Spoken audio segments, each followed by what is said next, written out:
Hello, and welcome to first ArcDR3 Forum, New Agenda for Regenerative Urbanism. I'm Hitoshi Abe, the Director of xLAB at UCLA and General Coordinator of this initiative. Let me introduce you to other General Coordinator who is next to me, but actually he's on the other side of the Pacific, Professor Fumihiko Imamura. Hi, all of you. I'm the Fumihiko Imamura, the one of General Coordinator and also Director of the International Research Institute of Tohoku University. So let me start the introduction of our initiative. You can see the map, which is the Pacific Rim, and you can also see the name of the university which joined in this program around the 11 university. So we are living in the ring of the fire, where earthquake, tsunami, and volcano, many natural disasters continuously happened. So we should do something for the future to reduce the risk reduction.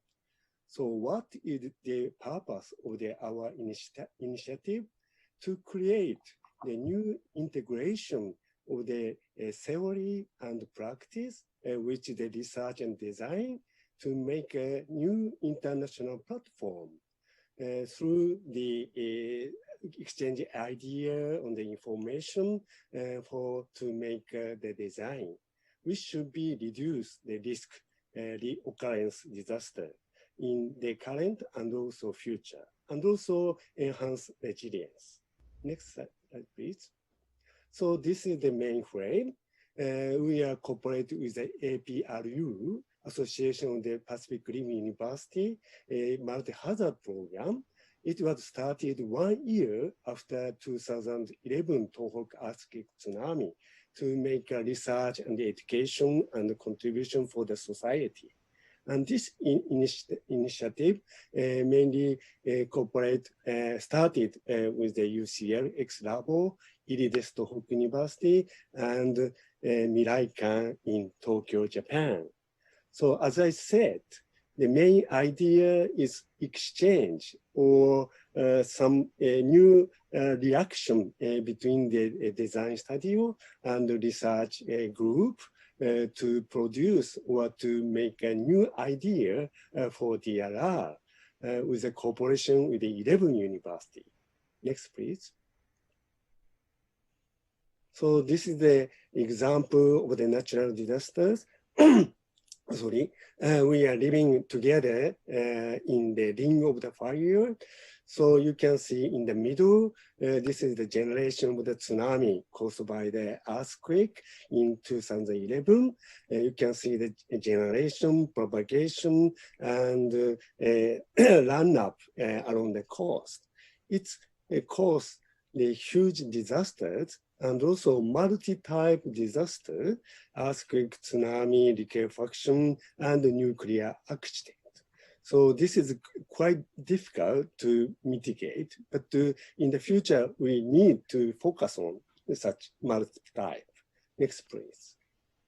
So this is the idea of the reconstruction of the affected area at the Sendai as an example. So with the history.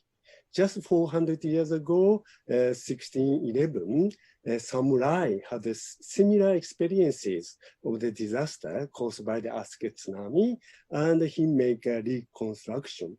But later, 400 years, again, earthquake tsunami repeated and caused big damages. So we need a new idea to more resilient or more strength for any type of disaster by introducing the multi-layer as an example. So this kind of idea should contribute the international agenda, such as Sendai framework for disaster risk reduction, which is the world agenda right now. So this is just my introductions. So Professor Abe, please. So this forum has two objectives. within the current climate of technological, sociological, and environmental challenges that people are facing today, many places around the world faces various recurring risks. These changing conditions underlines the urgency to define new strategies for designing buildings, cities, and environments. Regenerative urbanism is an aspirational term envisioned to address these unprecedented changes through an adaptive systems approach with a focus on regenerative and evolutionary design and the development of strategies for ecologically, sociologically, and technologically resilient cities. It expands the notion of resilience and implements an alternative complex form of adaptability, where resilient design respond and adapt to change, whether a sudden shock or a long-term trend through the establishment of evolutionary regenerative system, ERS. One of the objectives of ArcDR3 initiative is to develop this conceptual approach together that sets a foundation for development of alternative, sustainable, regenerative design model for future and enable urban designers to prepare for the complexity of the changing urban environment.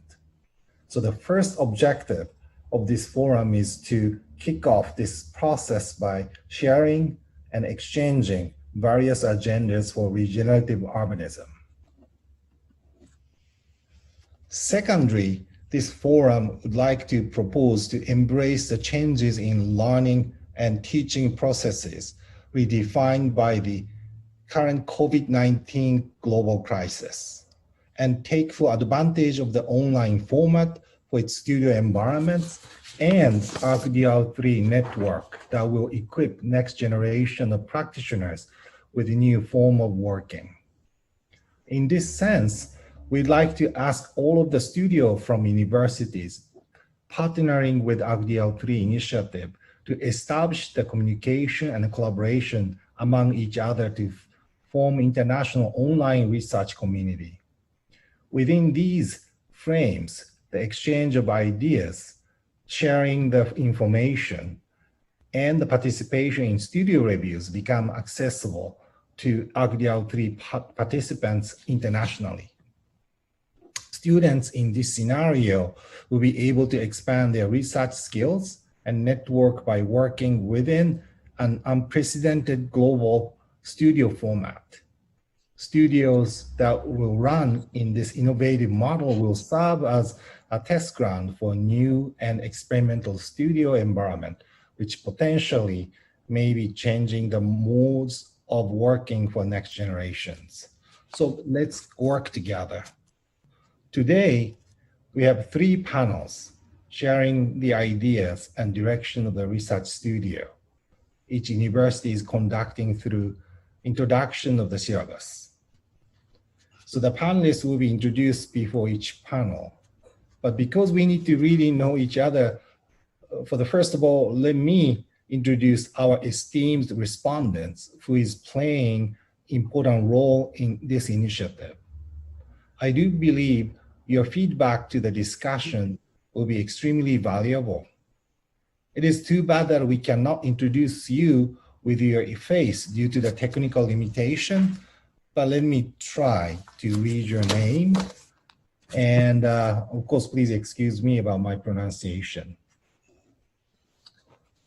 So I will just introduce the respondents. So from UCLA, Professor Ali Mosley, Distinguished University Professor and Evelyn Knight Chair in Engineering and Director of the B. John Garrick Institute for Risk Science. Dr. Saeed Nozati, Postdoctoral Research Scholar, Institute for the Risk Science. And Professor Chandra McWilliams, Adjunct Assistant Professor at Design Media Art. From City of Los Angeles, Mr. Aaron Gross, Chief Resilience Officer. Mr. Christopher Hawthorne, Chief Design Officer. From Miraikan, hopefully he is here, She's here, Miss Maholo Uchida, curator and exhibition manager. From Tohoku University, Professor Toshiya Ueki, executive vice president. Professor Noriko Osumi, vice president. Professor Takako Izumi, associate professor, APRU multi-hazard director.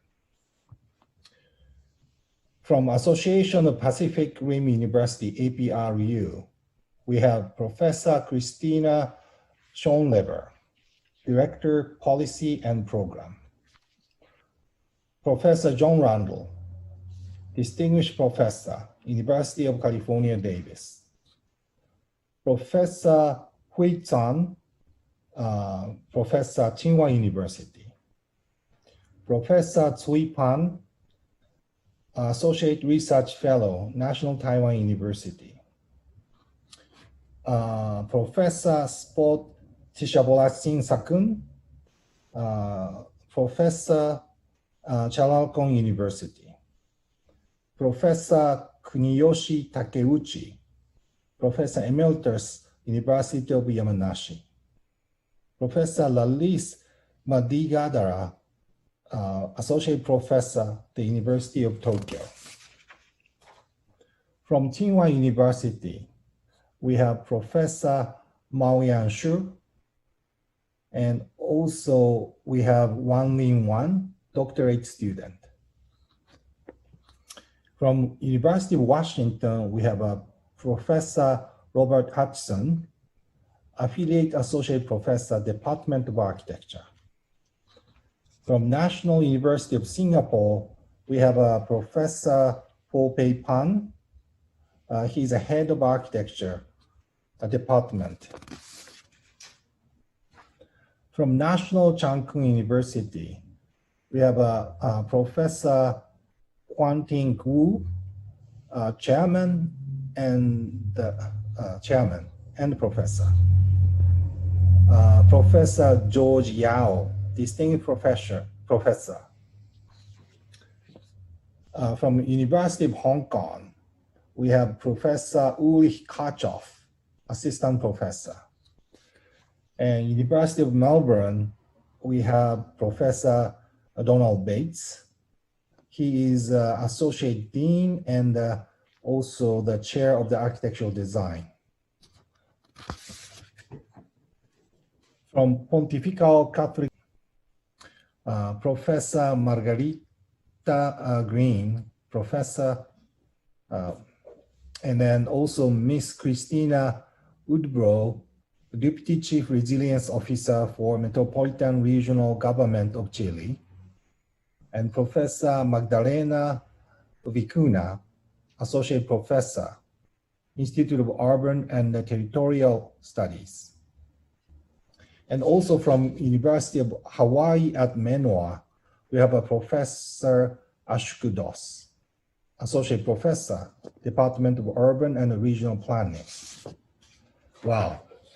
So please, welcome, and I'm so glad that you are part of us today.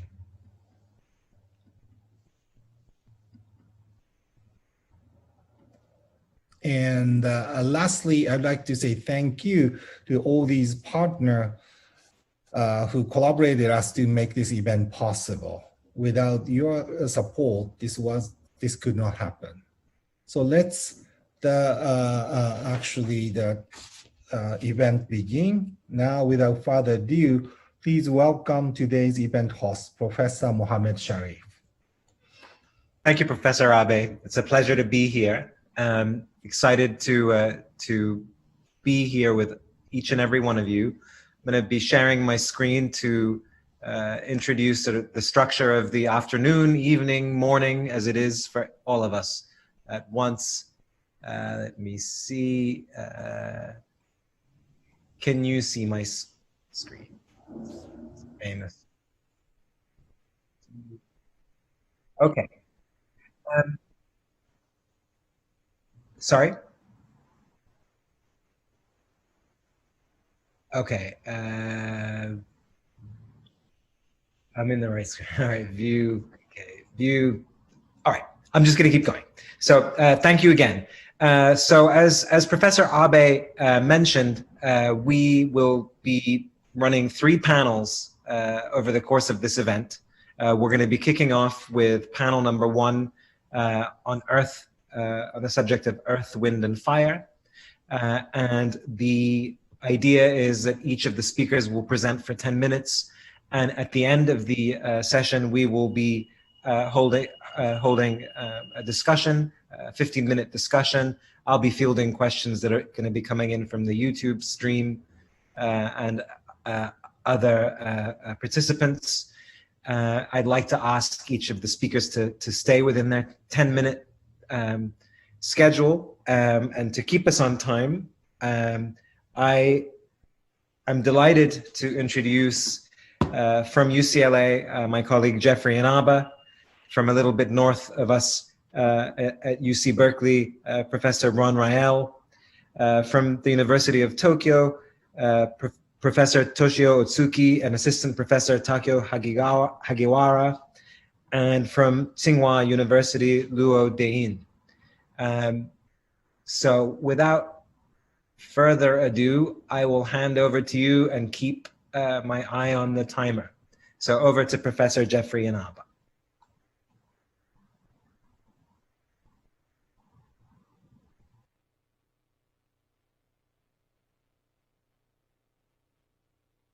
Hi, everyone. Welcome to the first session, Earth, Wind, and Fire.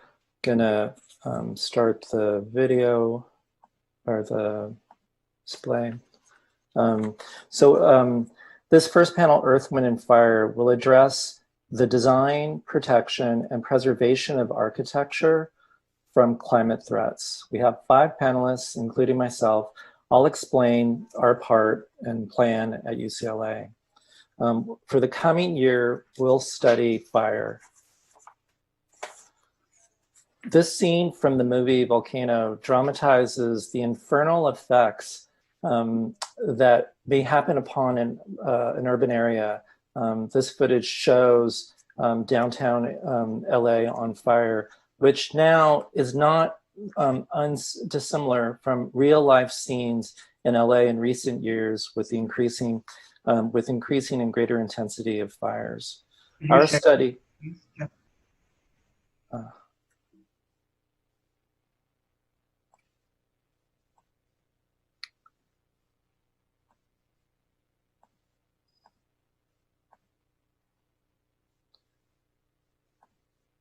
So this scene from the movie Volcano dramatizes the infernal effects of fire in a city. You see here scenes from different areas of Los Angeles under siege, which is not too dissimilar from the kinds of effects that are happening in LA today with greater intensity because of forest fires. Our study will focus on Los Angeles as an urban area inherently prone to wildfire, but now a hotspot of catastrophe due to climate change and building development within what is called the wildfire-urban interface. While all of you have seen footage of the horrific fires taking place in California, this map shows the unique and terrifying condition of the city of LA. In a state synonymous with wildfire, LA is the only urban area in the state that is surrounded by high-risk zones. A large part of it has to do with the way LA urbanizes. Since the start of the city, it has transformed land. Here you see excavation that's taking place in downtown. And this transformation of land has been used to make LA's landmarks, like its stadiums, its iconic freeways, its music venues, like here, the Hollywood Bowl. Here you see Griffith Observatory from above. And it's views like this where you see the scale of transformations, the regrading of land that surround the observatory and its topography. And it's these transformations of land close to nature that have caused wildfires to encroach upon urbanized areas and to cause damage to property and lives. This not too uncommon scene is something that is a function of desirability of property. In Los Angeles, land that's transformed close to nature is the highest price. And it is also the place where nature and economics collide insofar as that it's closest to the areas in which wildfires occur. The areas that you see in green here are what are considered wildlife urban interfaces. The very areas where urbanization has been built up to the edge of natural conditions. The fuel of the dry chaparral ecosystem and the hot Mediterranean climate are further exacerbated by the warm Santa Ana winds that are characteristic of Southern California. So the wind blows from the north to the south and are channeled through the mountains and then accelerate through Los Angeles's canyons, creating a perfect storm for burning embers to spread and accelerate at higher and higher velocity. If you look at metropolitan Los Angeles, liquefaction and earthquakes, if you see here that this is the composite of all conditions, this then is the safe area in Los Angeles that's available to build. However, private properties over $2 million are all located in this wildfire zone to the north through the canyons.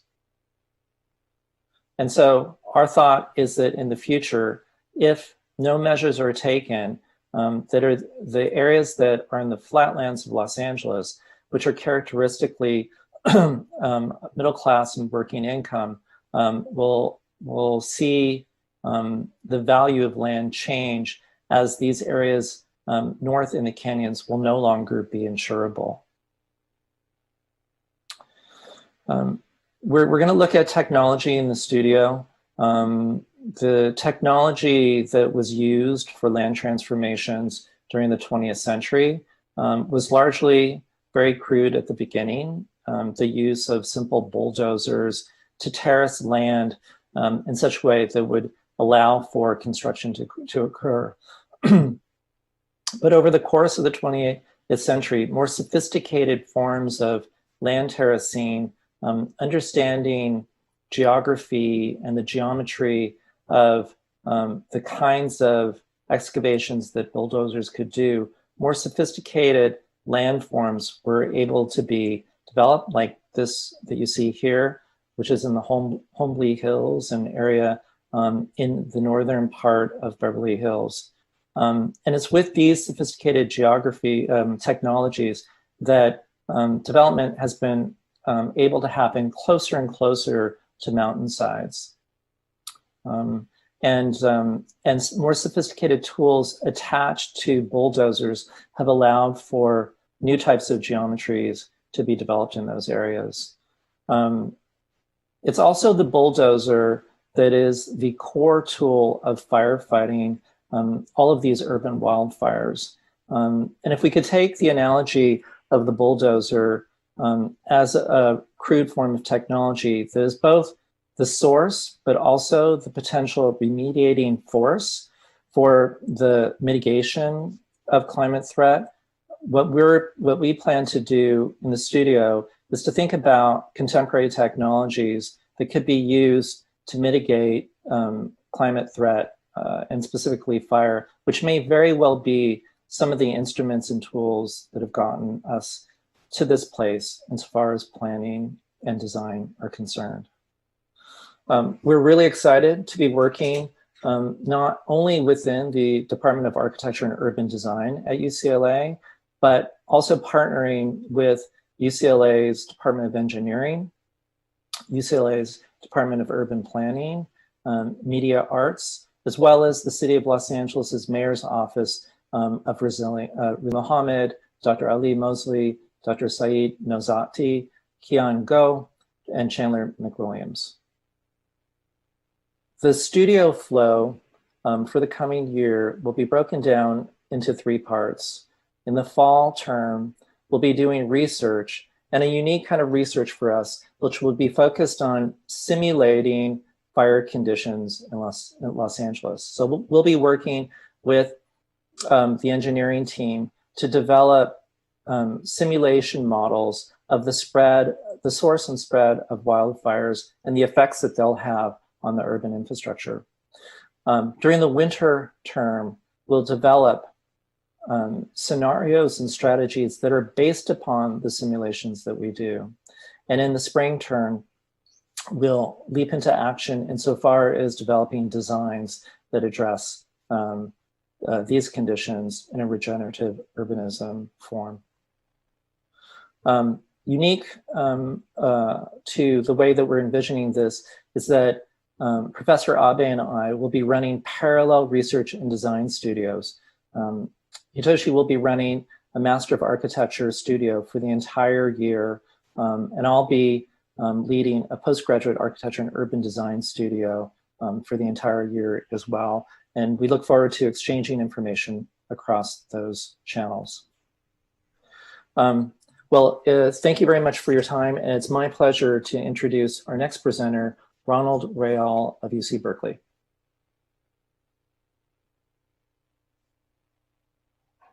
Thank you, Jeffrey.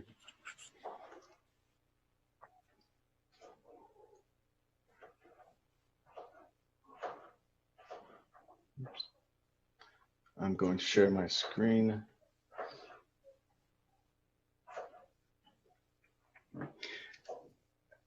As Professor Inaba mentioned, my name is Ronald Rayall. I'm the chair of the Department of Architecture at the University of California, Berkeley. And our focus will be on fire, particularly in Northern California, although the entire California, I would say, is on fire. One of the primary reasons for this phenomena of seasonal fires in the state, particularly in Northern California, is the excess of small diameter timber present in forest ecologies. Wood harvesting companies in the United States focus primarily on timber that is greater than 10 inches in diameter, and they leave behind large amounts of small trees, brush, creating a flammable ecology that has been made vulnerable to the consequences of climate change, particularly drought and global warming, lending to disastrous outcomes. Recent research indicates that dense forests in the Sierra Nevada drain billions of gallons of water from the watershed each year. Also, unusually dense tree stands degrade the vitality of the land, plants, and animals, and even the trees. Experts recommend managing forest restoration by thinning small fire-prone trees. If economies developed around small diameter timber harvesting, there would be many positive outcomes, including the creation of industries that are transformative to the built environment. Examples of small diameter timber industries include whole tree trusses and structural elements, and cross-laminated timber products. Small diameter timber can also be broken down into engineered sawdust, which can be used for additive manufacturing. At Berkeley, we have invented a formulation that utilizes sawdust and 3D printing to produce complex wood objects that produce no waste, but also have unique material properties, including translucency, and allow for unitized modules to be created for the manufacturing of blocks, panels, tiles, assemblies, screens, and facades.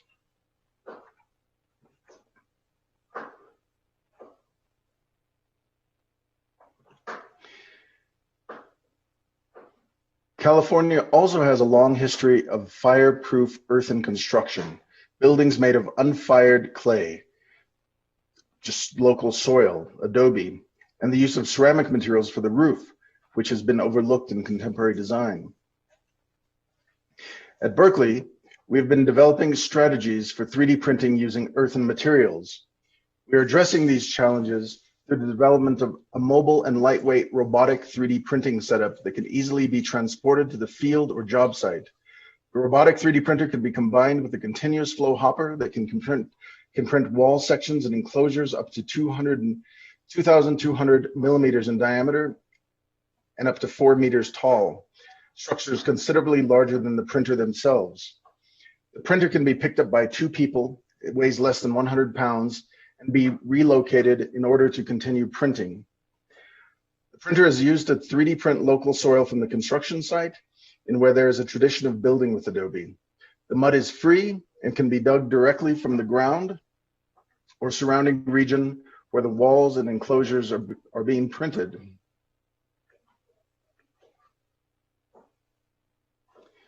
We've experimented ways of integrating electricity into these projects and prototypes, ways of looking at structure and circulation, and innovative forms of thin earthen shell construction to create furniture and spatial environments, all using 3D printed soil. The tallest structures we've printed to date have been 4 meters in height. We've also developed strategies for 3D printing ceramics using locally harvested clays, which can be fired using small diameter timber waste to create functional ceramics, and to produce elegant roof tile assemblies using additive manufacturing and locally harvested clay. Each of these material resources, wood and earth, have the capacity to be rethought through technologies that contribute to a fire-resistant strategy for building making, but also for improving our forest ecologies to reduce their susceptibility to forest fires, while providing a resource to establish new models for technological applications with the intent to establish regenerative residential urbanism through a wildland-urban interface via design studio that begins with a material focus mediated through technological methods of manufacturing. The studio will take place over the course of 2 semesters. It will be a post-professional graduate program taught by myself, Professor Walter Hood in the Department of Landscape Architecture, and we have industry and organizational partners that include the Forest Corporation of San Francisco, 3D Potter of Stuart, Florida, the Sagan Creek Field Station of Truckee, Nevada, the UC Berkeley Fire Research Group, and Emerging Objects in California. So thank you very much. I know I'm supposed to introduce the next speaker. I thought it to be Professor Inaba, so I do not know who this next speaker is, but I will. Toshio Osuki. And Takuya Hagiwara. Thank you, Ron. Thank you very much. Okay, thank you, Professor Real. Good morning from Tokyo. I'm Otsuki. I'm Otsuki, teaching architecture in University of Tokyo. From my university, I and Professor Hagiwara will make the presentation on Urban Redesign Studio. The title of the studio this year is Pre-Disaster Recovery Design from the Earthquake in Tokyo, Tokyo 2020 to 2050. Next, please. After March 11 and 2011, in Graduate School of Engineering in the University, Department of Architecture, Civil Engineering, and Urban Engineering have set up the Urban Redesign Studies Unit. And we try to study and practice collaboratively pre-disaster recovery design from various disasters like natural disasters, wars, and infectious disease currently. Next, please. The studio is organized as a transdisciplinary education program in Graduate School of Engineering. The program is named as Disaster Mitigation and Recovery Design. This program is divided into 2 courses. Course A, Mitigation Strategy Against Major Flood Disaster, and Course B, Recovery Design from Urban Sustainability. We're going to explain the Course B today. And after collecting a certain amount of required credits, students will get this kind of certification. Next, please.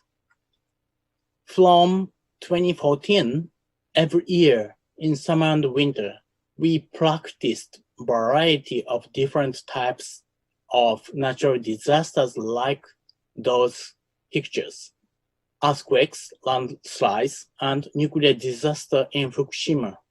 And this year, we started a new design studio targeting on a possible coming earthquake in Tokyo in the future.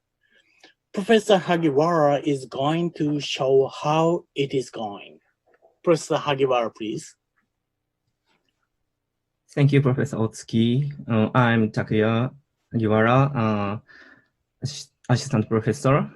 Next, I would like to tell about this year's studio.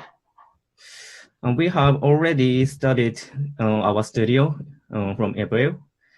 This year's studio focused on flood recovery from earthquakes in Tokyo. Tokyo has a 17% chance of experiencing a major earthquake within 30 years. There was major earthquake in Tokyo about 90 years ago, killing 100,000 people. The proposed area for this year's studio in Koto Ward, Tokyo. Koto Ward is located on east side of Tokyo and is sandwiched between the Sumida and Arakawa River. And the northern part of Koto Ward is 0-meter elevation zone. On the other hand, southern part was once sea and is depicted in ukiyo-e in the Edo area, but it has been reclaimed and turned into high-rise apartment and business district. The northern part densely populated with wooden houses. Therefore, it is estimated that in the event of earthquake, many of buildings would collapse and large-scale fire would occur. The south part is reclaimed land near sea, so there are risks of liquefaction and storm surge disaster in some area. Koto wards have a variety of vulnerability. In our studio, students are tasked with proposing pre-disaster recovery design. Students are running various planning methods, discovering issues and topics to focus on in recovery process. And they are considering proposals to solve these issues. Our studio consists of 3 parts. First, students research and analyze on cities and lifestyle changes caused by COVID-19. Next, students make a proposal for pre-disaster. Next, students review case studies of disaster recovery in the past based on research paper. This is where we expect students understand the process and issues of disaster recovery. Finally, students make a proposal for pre-disaster recovery design based on their agenda. The studio began in April with a lecture by a landscape designer who involved in the recovery of the Great East Japan earthquake.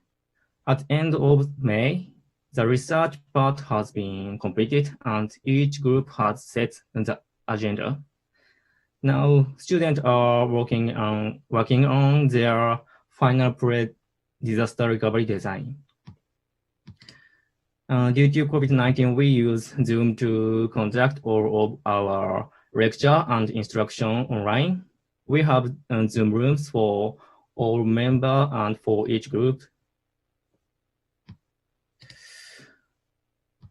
We held the intermediate presentation at the end of May. I would like to report on the outcomes. Each group researched and analyzed on the past disaster recovery and urban changes caused by COVID-19 and set their own agenda. For example, evacuation plans for open space and plans for new neighborhoods based on infectious disease control are topics for discussion. This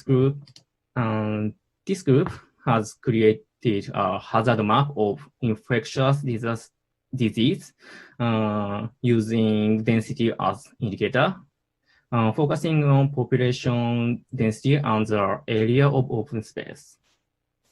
They are examining evacuation centers and new neighborhood unit plan based on infectious disease control. And this group is studying evacuation routes and sites, focusing on parks that were built for reconstruction after the war and linearly laid out canals. They are developing it into a riverfront spatial planning. Based on the finding of Tohoku and Kobe earthquakes, this team focused on need for widespread evacuation and relief supplies. And they are aiming to propose a widespread evacuation and recovery system that utilize water transportation. The students are currently working on their final presentation in July. Because of the lack of face-to-face discussions and site surveys, it seems difficult for students to work in groups on specific special plans. Also, students have focused on emergency evacuation and the emergency housing, but they have not yet been able to discuss the urban space for after recovery. We expected to see good proposal for urban design in the future. Thank you. That concludes our presentation. Thank you very much for your attention. Next presenter is Professor Ruo. Yes, here. Tsinghua University, please. Thank you. Yes, I'm here. So let me share my screen.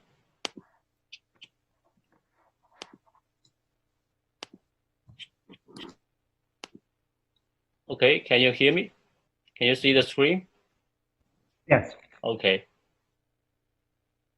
Okay, I'm Luo Deyin, an associate professor from Tsinghua University in Beijing.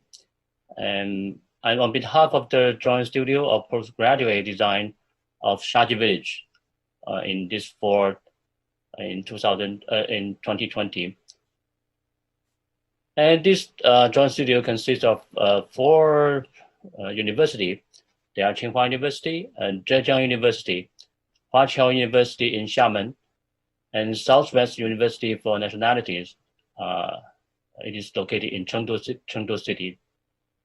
And our joint studio will be sponsored by the local government of Lixian.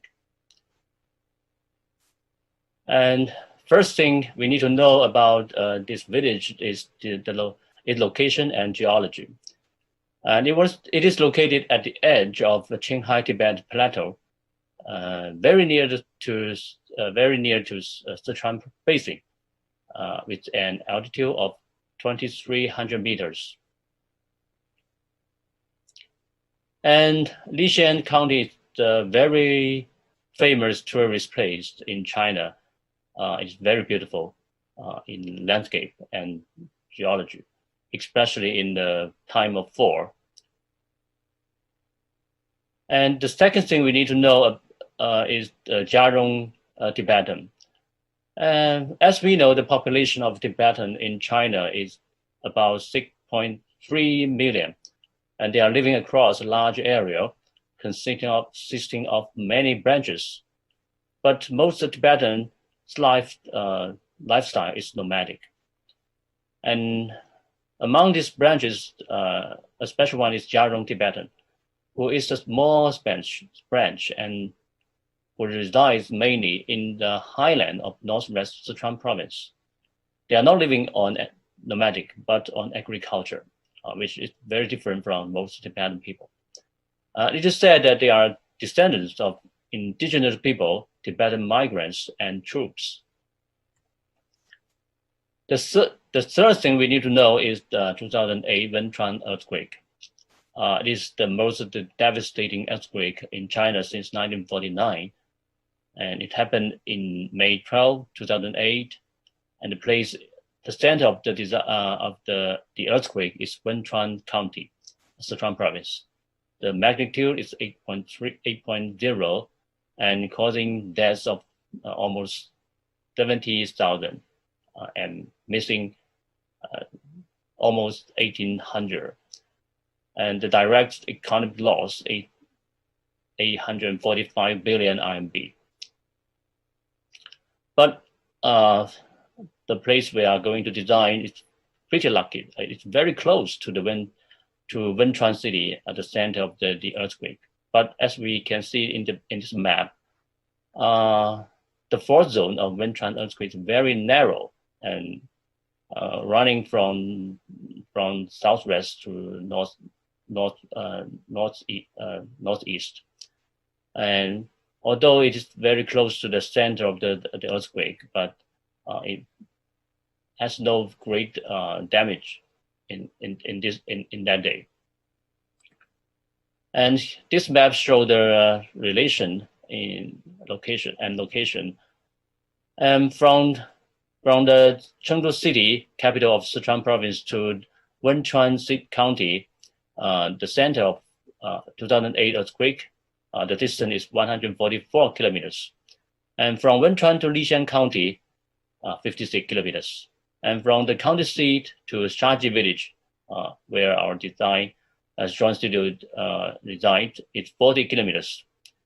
And after 12 years rebuilt, most of the road is highway, and only 3.5 hours drive from the airport Chengdu to our village.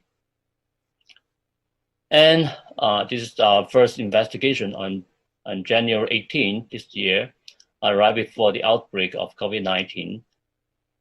And the deaths of Lixian in 2008 earthquake are less than 100, much lower than Wenchuan. But houses were severely damaged. And during the past years, despite some restoration work, most houses are still uninhabitable. And this picture shows the general impression of this village. The village is located in a pretty high position, and its buildings are scattered. And from here we can see it's pretty small, but still consists of 3 small parts, which are upper village, middle village, and down village. And there are some special building and nodes we can see from this picture. For example, the temple, the tower ruins, and the Red Army temporary headquarters, and one general tomb and the general's house. And it is a village with 68 households and 314 persons. And more than half of the villagers have been out to seek jobs, which caused the villages hollowing out. And the infrastructure and the public services are underdeveloped, and its living condition need to be improved. But here we can see a very beautiful landscape. We can see the clouds and snow mountains. We can see the pine forest. We can see the beautiful mountain river valley and high mountain terraces. This is a problem we are concerned very much. Shaji village is pretty lucky. In this place, it can be divided into 2 areas. In low area of mountain valley. Sorry. And there are sparse vegetation and many bad geological phenomena, such as landslides and mud flows due to the unsteady geology condition. But in high area of the valley, there are abundant vegetation and few bad geological phenomena due to this relatively steady geological. And Shaji is located among the high area.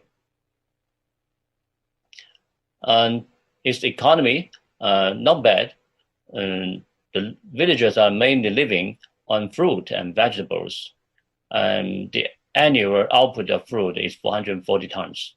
We can see there are 20 hectares plum fields and over 13 hectares lettuce field and almost 10 hectares pepper. Only 1 hectare corn. In 2019, the village achieved a per capita income of over 1,300 yuan, 100 RMB, over 13,000 RMB, through planting industry and migrant work and other methods. And there are 4 teaching objectives in our joint studio. The first is to understand the protection zone and buffer zone of a traditional village and learn how to use the strategy of urban design intervention. The second is to understand the relationship between social structure and spatial structure of traditional village and use them in urban design. The third is to understand the history and culture of Jiarong Tibetan. And the fourth, to understand the disasters of earthquake and landslide and learn how to avoid them. There are some special resources in this village. For example, the general tomb, which is listed as the provincial immovable cultural relic. It was built in the mid-Qing dynasty. And Red Army Long March relics. Red Army set up a temporary headquarters in Shaji village from May to August in 1935. And these are the sites for our joint studio. There are 4 sites, including the mountaintop site, the leisure site, and cultural representation site, and tourist reception site.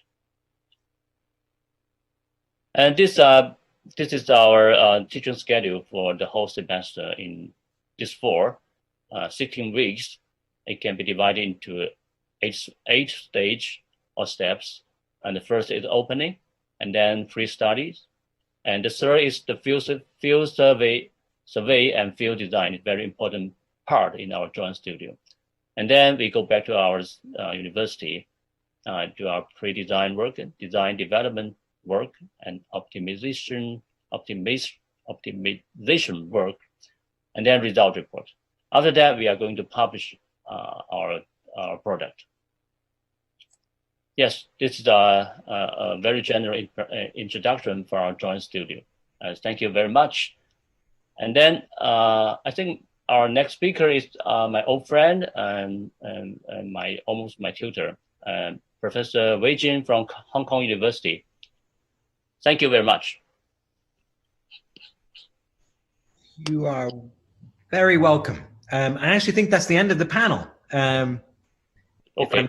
I'm not mistaken, but thank you. So Mohammed Sharif back with us all here, and I've been keeping my eye on the questions that are coming in from the respondents, okay, and from YouTube. I'm going to ask a general question to you all, and then I also have some specific questions for specific people that I'll ask too.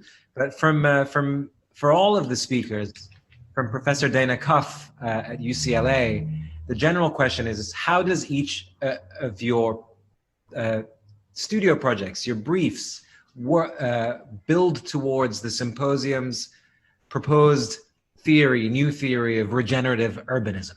If you could opine, if you could kind of share with us your thoughts on that.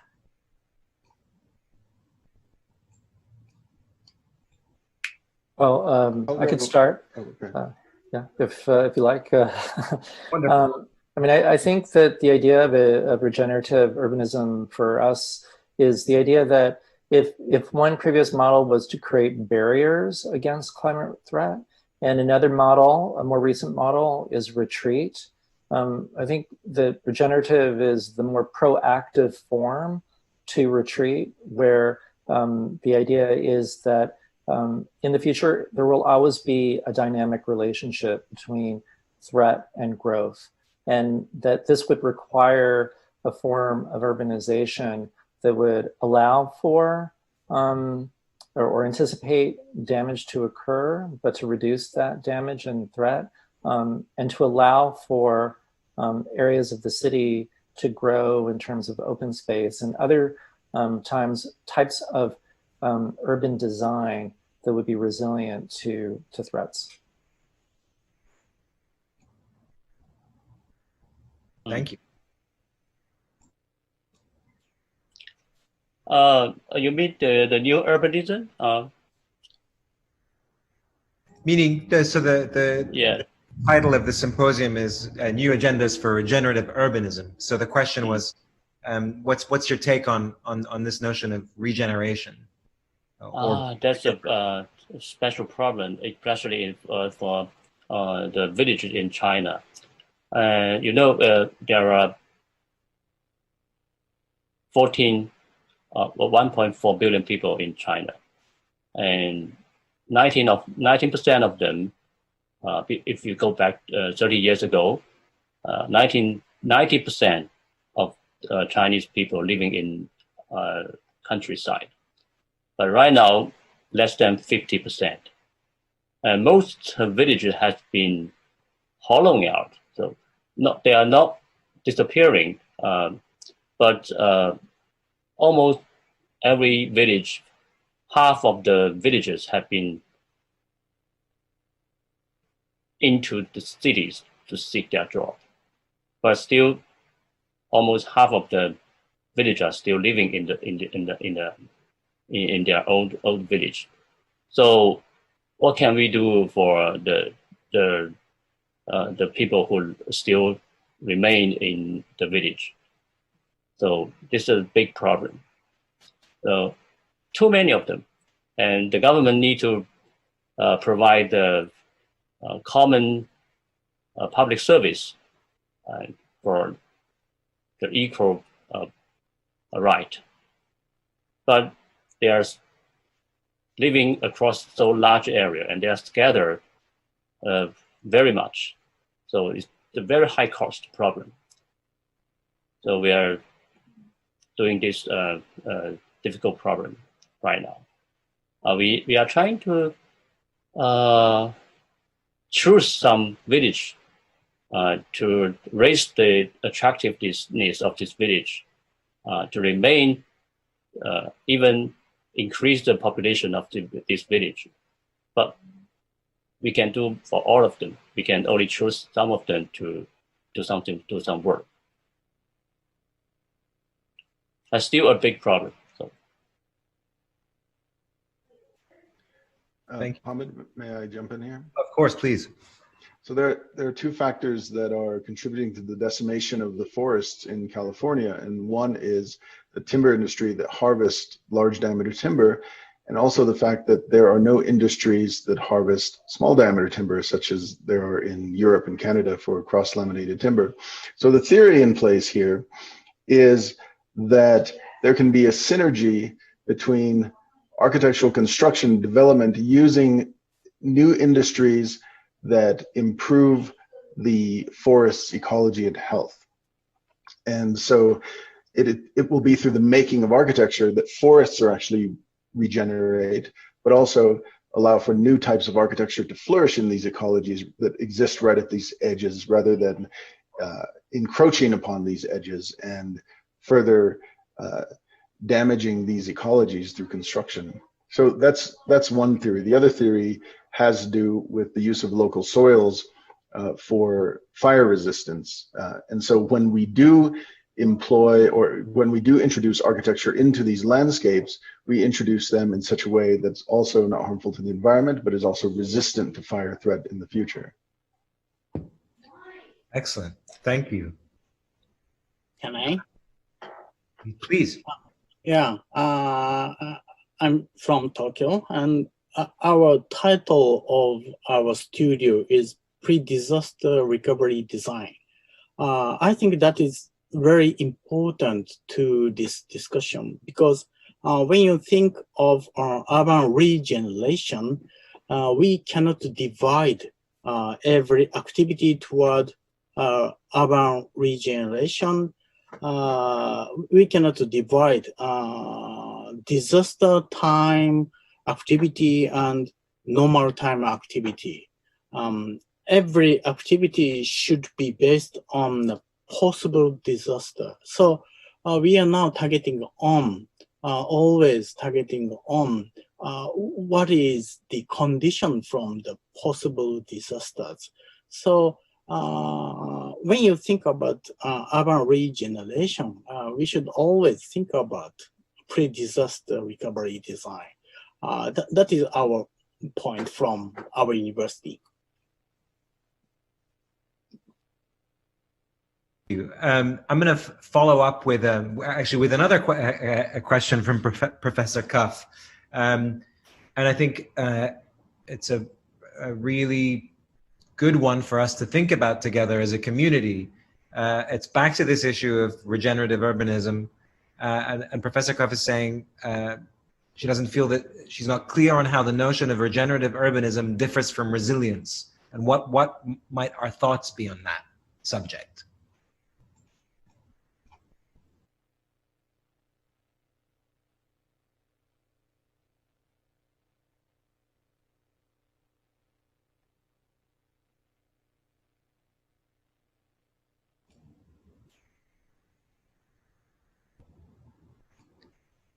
I could opine a little bit, just having thought through these things recently. Just simply and maybe crudely, if we think of resilience as the ability to withstand a jolt and kind of like return back to the status quo ante, we're hoping that by bringing regenerative to the table, that there might be, let's say, other ways of bouncing back kind of evolutionarily, learning from and kind of growing and not setting back to the status quo ante. Yeah, that with resilience, what comes to mind is the idea of creating urban conditions that are resistant and robust against climate change. And I love the idea of a pre-disaster recovery design, which would be, in my mind, an idea of proactively anticipating a threat and not only defending against that threat, but using it as an opportunity to create kinds of spaces that you wouldn't otherwise be able to, that would serve as amenities to a city before a disaster and will serve as a lifeline after the disaster. So I guess the difference in my mind between resilient and regenerative is an idea that it would be productive, it would make something anew, and that it could be, in the very literal sense, of kinds of spaces that we would get as a benefit of thinking this way. But I think that also that it involves thinking about urbanism as more of a temporal process rather than one that is fixed in static urban solutions. And so I think in the brief, it's a really interesting idea that the larger team has defined that regenerative urbanism is like a martial art, that it accepts the forces, external forces, tries to channel those external forces and to create something out of that equals its power in a way that's compatible with that power and force. Yeah, maybe building on that a little bit, I fundamentally see the difference between resilience and regeneration having to having to do with a certain time scale. So resilience suggests a kind of elasticity that something springs back quite quickly. And I think the goal of this studio is much more about regeneration in the sense that there's a slow accumulation or growth that involves a relationship between technology and material and ecology, and seeing those as being equal players in this, in fact. And so I think just as if we think of tissue regeneration, we think of the complex nature of that growth and how it reasserts itself over a certain period of time, whether you think about scar tissue, for example, where there's a regeneration of form of skin, we have to accept the kind of scars that occur within the disasters that are in place, and how this kind of regeneration, in fact, responds to those scars, but becomes a connective tissue between the ecologies that are maybe healthy and those that are not. That's a great analogy. Thank you. There's a question I'm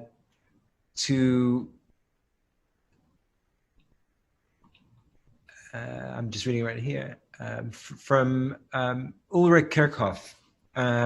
And the observation is, and it's followed up by a question from Professor Qian Go of UCLA. Ulrich says, I find it interesting that the studios look at regional strategies and tools and technology to deal with disasters.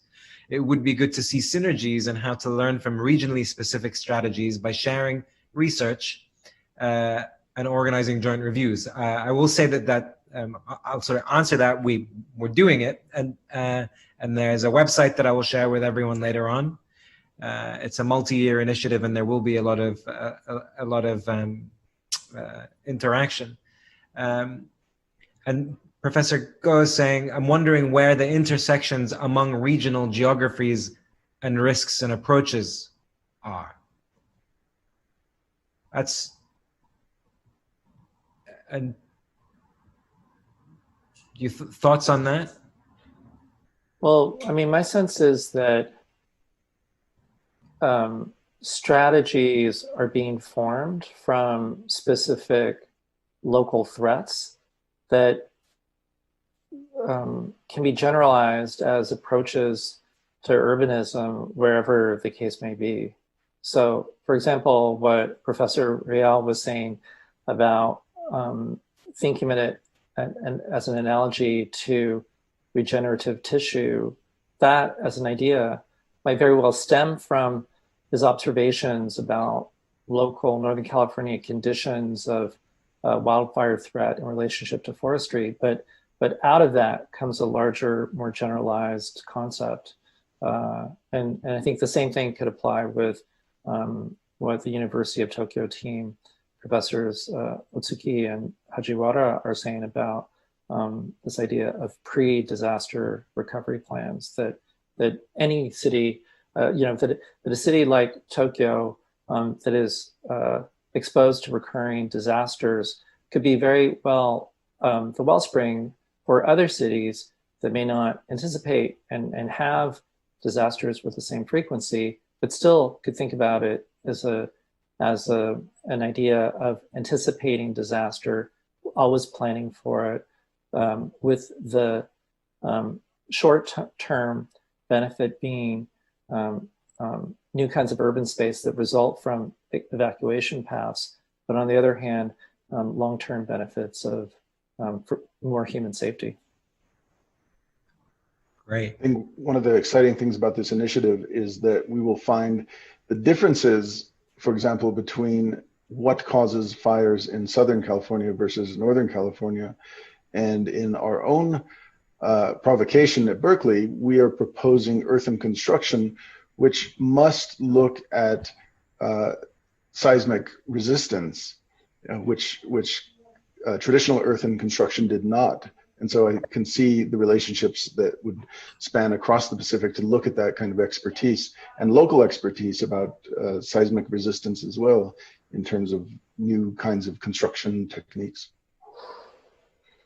Thanks, Ron. And just kind of like piggybacking on that, from a question from Professor Don Bates from Melbourne. Are there other ways to fire the clay structures rather than burning wood? This would seem to generate a great deal of greenhouse gases in order to produce a solid ceramic building, especially at scale. Is there a way to use solar power or solar generators to generate the heat necessary for firing the extruded clay? Right, that's a good question. You know, one of the propositions is that it does use this upcycled waste wood, which could simultaneously fire ceramic, but also produce electricity. And this is done in a relatively clean way in a number of European countries. But the point taken about greenhouse gas effect, you know, so it's a good question. There are certain types of earth that are geopolymers, and of course, if we 3D print things like cement that would be waterproof, we have those same consequences. So it would be good to study and compare the firing of ceramic tiles versus the production of concrete and the difference between that, because of course the production of clink in cement production produces an enormous amount of greenhouse gases. And so I don't know what the comparison is, but I wonder if there's these new types of technologies that piggyback onto each other that might be able to create certain kinds of efficiencies that don't exist right now. Excellent. And as we wind down the panel, I think we have room for one more question, and I think this is coming from Professor Takeuchi for Toshio Otsuki and Takuya Hajiwara. The observation / question is, evacuation by boats after an earthquake may present big problems, such as debris from upstream, bridge collapses downstream. There also might be multi-hazards such as storms, floods, and storm surges. So is there something that you're thinking about in relation to these things, and what their benefits might be during kind of non-catastrophic times?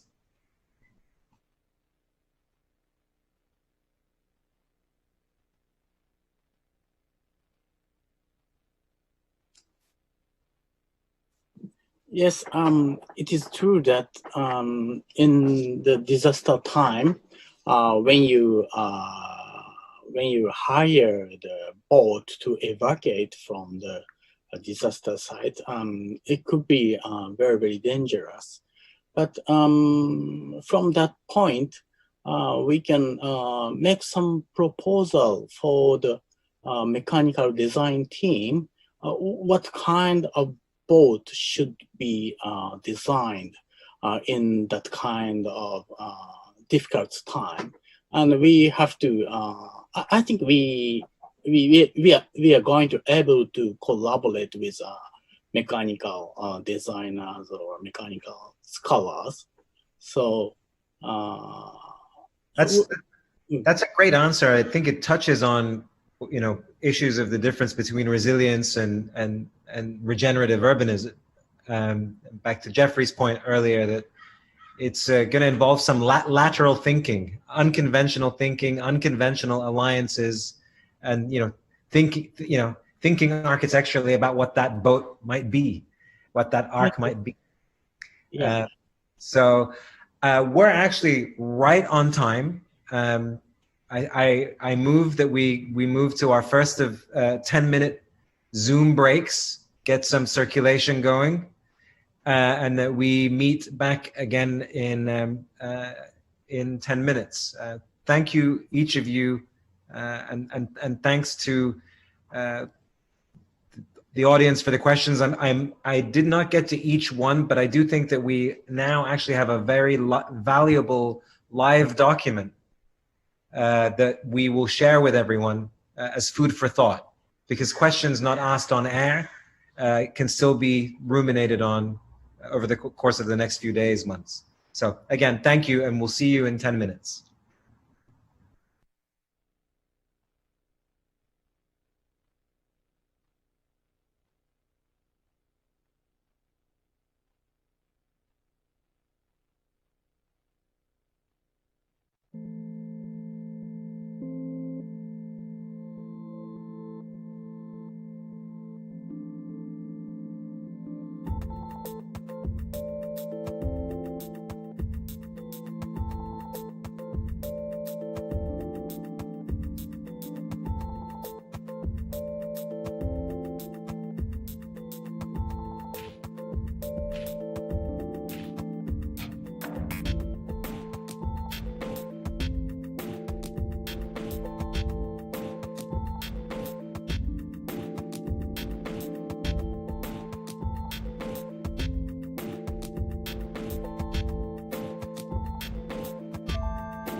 Welcome back, everyone. We are going to be kicking off the second panel in just a minute. I will share my screen and just revisit the day's schedule briefly. So, oops. Okay, so we are now panel 2, devoted to the subject, the theme, the topic of water. We will be, as we did with the previous panel, 10 minutes per presentation, leaving us a 15-minute Q&A session, and then we'll head to our penultimate 10-minute break. It is also a pleasure to share with you the, I wanted to share the breakout rooms. I'm sorry, I don't know why that's happening. Hit escape. And to see who's involved in there, that's where all the kind of the side action is happening. So what I'm going to do now is present our panelists. I don't know if it's in the order of presentation, but joining us from the University of Washington is Daniel Abramson. From the University of Melbourne, we're joined by Leire Asensio Vioria and David Ma. Joining us from Singapore is Professor Tsuto Sakamoto. And from Hong Kong, we're joined by Professor Wang Weizhen and Natalia Echavarri. So I'm going to hand over to our first presenter, and then I ask that you stay in your 10-minute slot, and we will see you soon.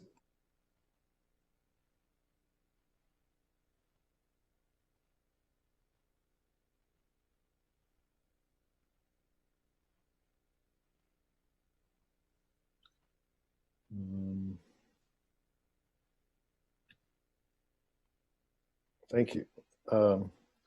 Can you see my PowerPoint? Okay. Get started at the beginning would help. Thank you, everybody. It's great to have this opportunity to share this work.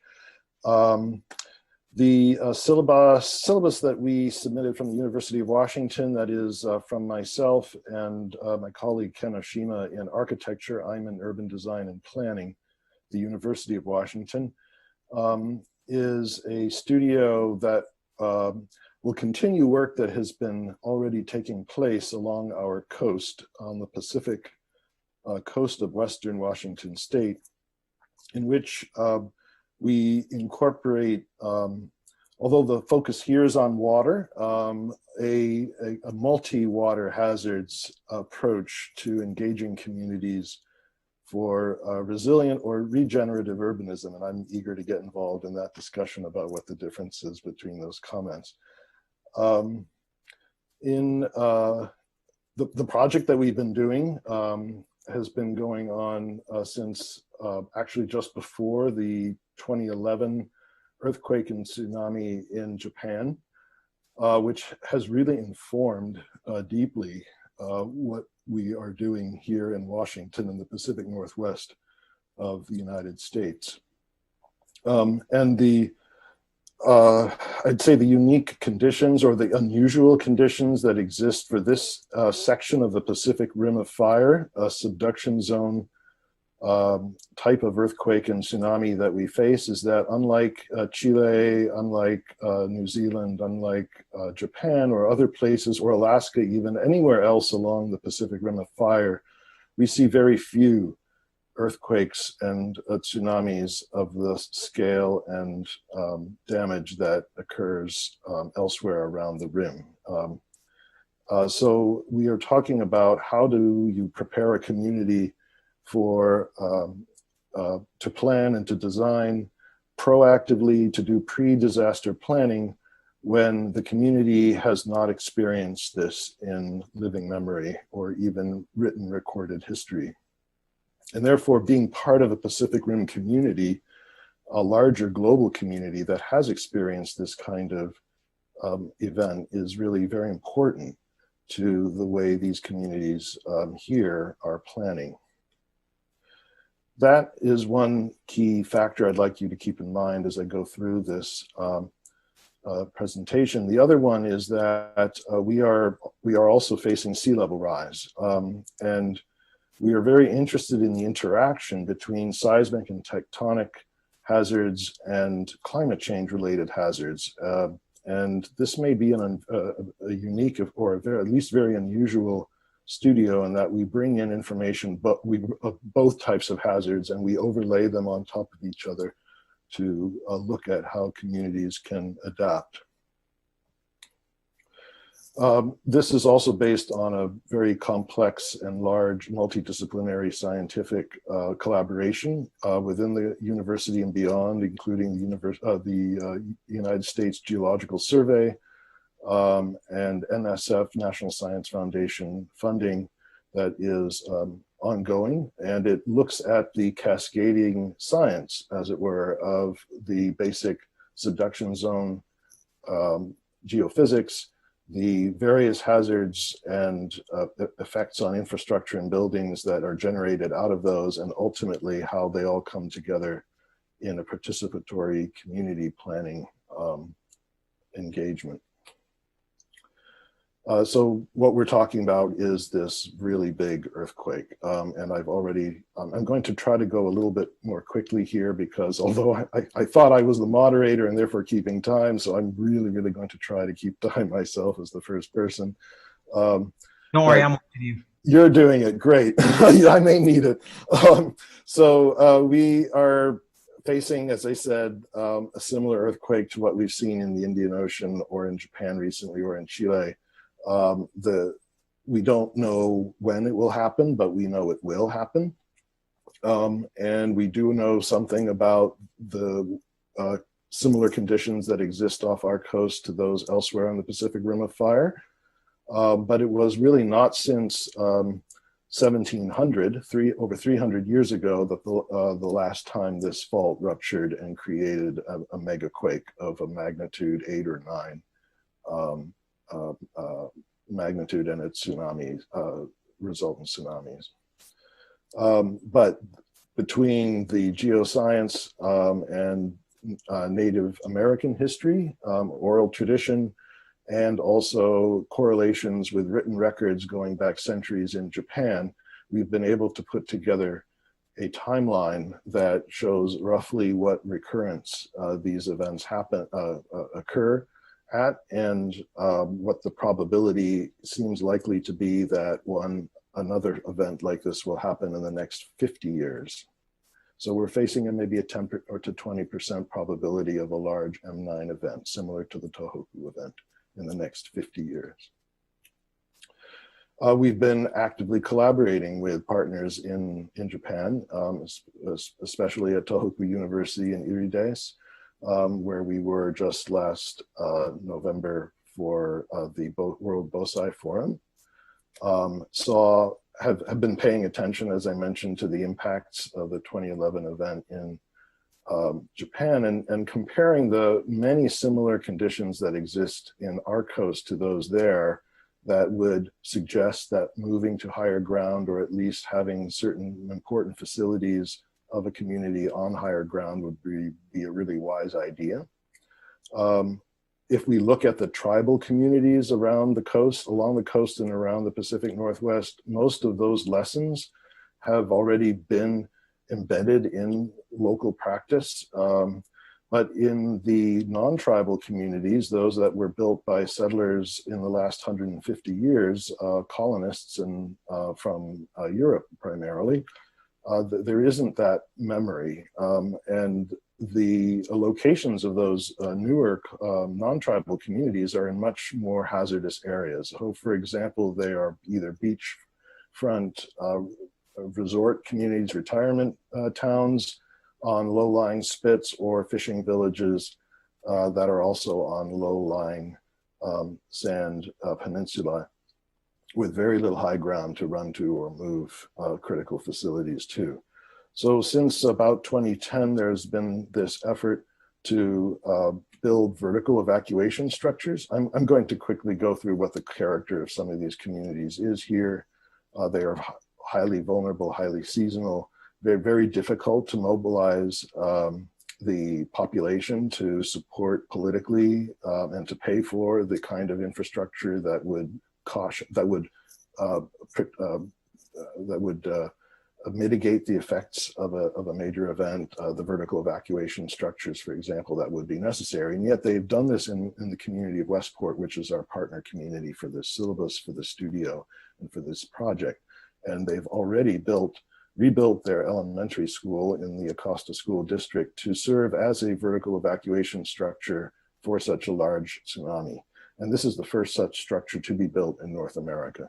So although the community is very small, just over 2,000 people, it really represents an amazing partner and an amazing opportunity for us to try out new designs, because many more of these structures have to be built.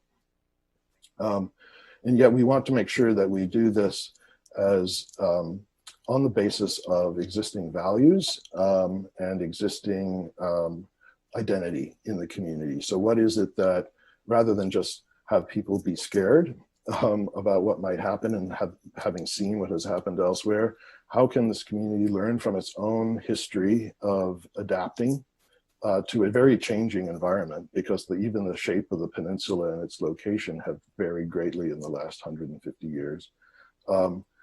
And then use that to envision new futures, futures that might incorporate just as big a change or even bigger. Pulling out from the community what assets and values it has that it would rely on in order to mobilize the political will to do this work, and to think long term. And to go back and look again at how much that environment actually has already changed. Some of it due to human intervention, the building of jetties, the dredging of channels, and so forth, but also a lot of it having been the result of ongoing natural processes of sedimentation and erosion in ocean currents. 1 minute warning. Okay. I'm going to skip. I've already basically covered this. I just want to show people what sort of scientific information we have used, the modeling of the tsunamis and the modeling of the sea level rise, as well as the modeling of post-earthquake coastline subsidence that would occur if there were a variety of different earthquakes magnitudes to take place along the subduction zone.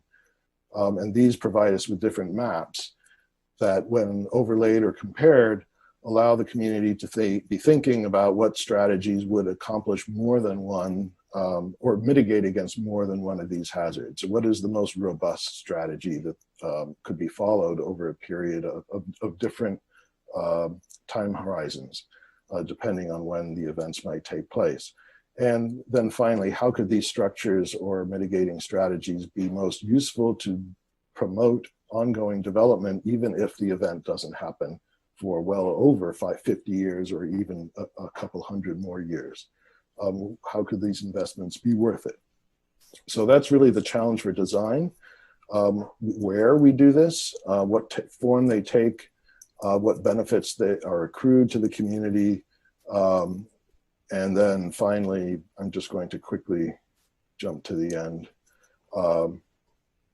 How can the design of these mitigating structures and infrastructures and strategies, of land use strategies, build a kind of a geohistory of the future that the community desires? And this is sort of what we mean by evolutionary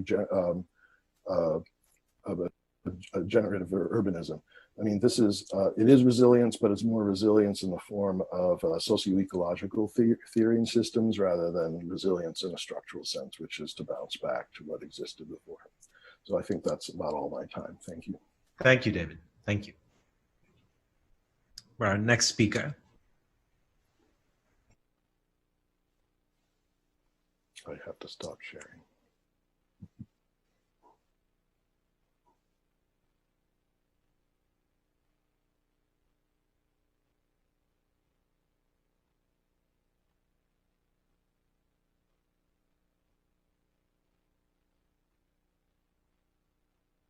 I think you're on mute. Yeah, we are fine now. Good morning. We are Lady Asensio Villori and David Ma, representing the University of Melbourne's Melbourne School of Design. We will be presenting the syllabus for the studios engaged with water-related risks. And interestingly, the main water-based risks and challenges facing Melbourne span between its scarcity on one hand and its overabundance on the other.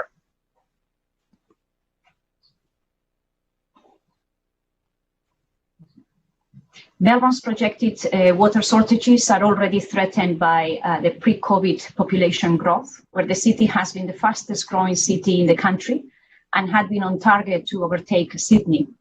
Based on a medium growth forecast, the city's water resources will already be overstretched by 2040. And based on research, the tipping point is projected to potentially occur around 2050. Where a second desalination plant, if we follow the existing water management strategies, may need to be constructed to address the shortfalls. However, events like the Millennium Drought that spanned 14 years between 1996 and 2010 gives us an ominous view of what could very well happen again. This extended drought was the worst in recorded European history here in Australia, and led to major reconsideration of the city's and the country's water management strategies. Amongst the different water management alternatives, a large desalination plant was built, but right when it was completed, La Niña kicked in and major rainfall and flooding events broke the drought. This led to the desalination plant taking on the status of the white elephant in the public imagination for many years. However, recently they have had, they've had to turn it on again to begin contributing to the reservoirs and is likely to figure heavily in the not too distant future. Climate change projections for Australia will see an overall reduction in annual rainfall in southern Australia, and the likelihood of increased regularity and severity of droughts are also increased. However, this is complicated by the expectation that extreme weather events such as severe storms will also become more pronounced and may happen more regularly. Flash flooding and storm surges associated will also be associated with these events. Many of Melbourne's established neighbourhoods, the Central Business District, and many of its new high-density developments on post-industrial sites are frequent sites for flooding. The city has a history of familiarity with flooding and its disastrous impacts on the city. The public health threats, property damage, and ecological loss that can be associated with these events are still risks for many parts of the city. Modeling for sea level rise coupled with the storm surges based on the different RCP scenarios from the recent IPCC reports show that many of the city's major developments are exposed and vulnerable. This is particularly pronounced in RCP 8.5, but this will likely experience significant and regular flooding across all of the sea level rise scenarios covered in the report's representative concentration pathways. For the studio, we propose to try and engage with these concerns at a systemic level. The ambition has been to engage with larger systems as the primary context of the studio. In the case of water as a resource, students were tasked with studying and strategizing their engagement with the wider water management system of the country, state, city, and then site. Other water management strategies, and this will be familiar to the Californians, included water banking and managed aquifer recharge. If only to discount it for the specific site for the studio, but to recognize its applicability within a larger system. And this has also meant that the students have had to rapidly gain an understanding of a large number of aspects related to water. The notion of the city as a water harvester and recycler has played a central role in their thinking. And also the notion of defense against water being another foregrounded concern. The students were tasked with addressing these two challenges associated with water level at a systemic level. To articulate a response to these concerns at a wider urban level, they also pursued a study of the wider city metabolisms and flows or exchanges of energy and resources, specifically the critical concerns such as food, energy, and waste cycles. A larger studio response to describing regenerative urban systems was informed by the ways in which water management, water defense, energy, food, and waste cycles may be organized and placed within a larger systemic as well as social context. to look at the ways in which these may be structured to offer robust systems for urbanization. So the specific site that have been engaging with is Fisherman's Bend. Fisherman's Bend is this large industrial site that you see in the foreground. It's the largest post-industrial inner city urban renewal area in the country, and is currently located adjacent to the central business district and a major post-industrial high-density development such as the Docklands and the Port of Melbourne. And you can see here the proximities more clearly. You can see the central business district just off to the right, but the size of the Fisherman's Bend site is more than double the existing of the central business district. The Fisherman's Bend plan is currently split into a number of precincts with different land uses, but fortunately or unfortunately, it's built in a floodplain, or it's proposed to be built in a floodplain. It frequently suffers inundation caused by the combinations of riverine, fluvial, stormwater, pluvial, and coastal tidal flooding. And with climate change, this is likely to become even more of a concern.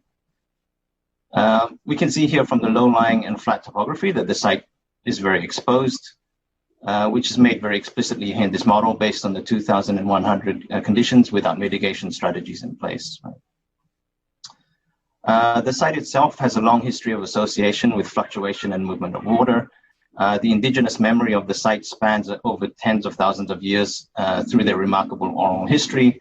It's astonishing to know that many of their descendants today can actually recount the major inundation and sea level rise events from thousands of years ago. The receding of the sea that happened on site where Port Phillip Bay was once land and we had a land bridge to Tasmania 20,000 years is still retained in their cultural memory, as well as the subsequent flooding of large parts of Melbourne and the site after the thawing of the last ice age. It's all kind of recounted in their oral history.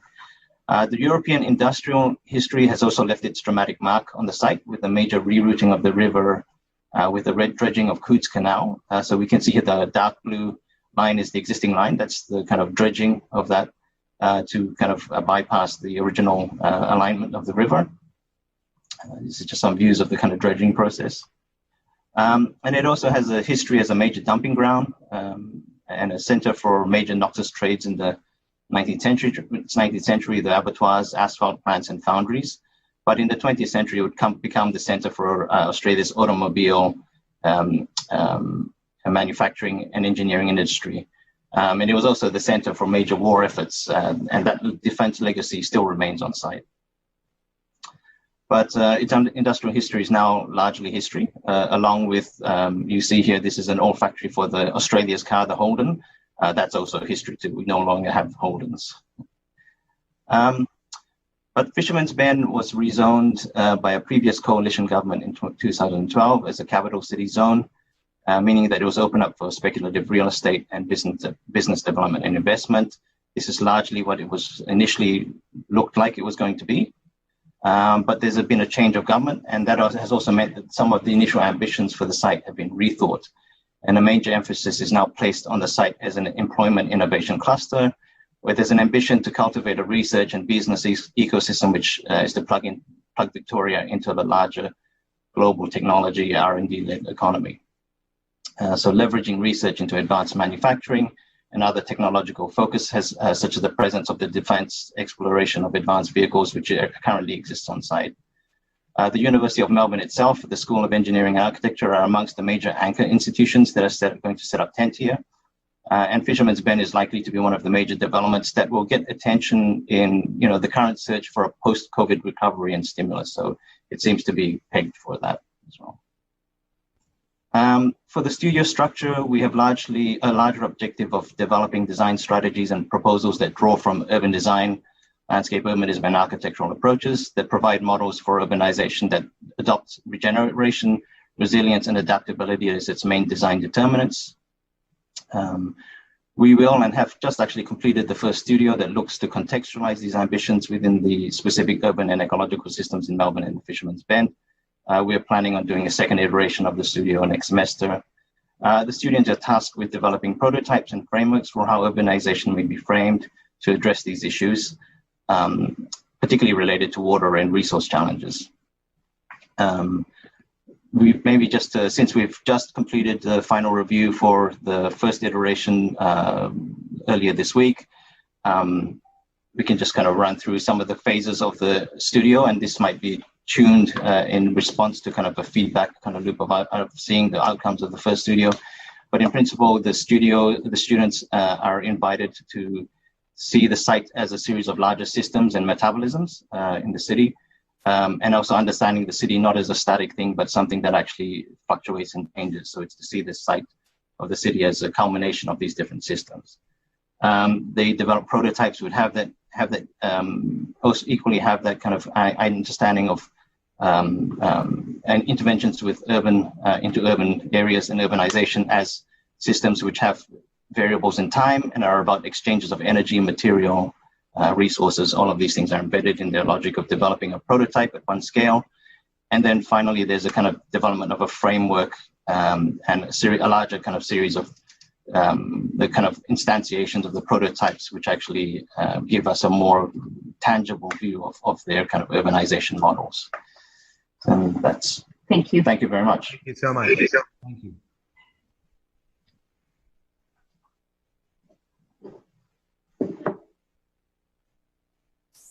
So I'm going to share the screen. Thank you.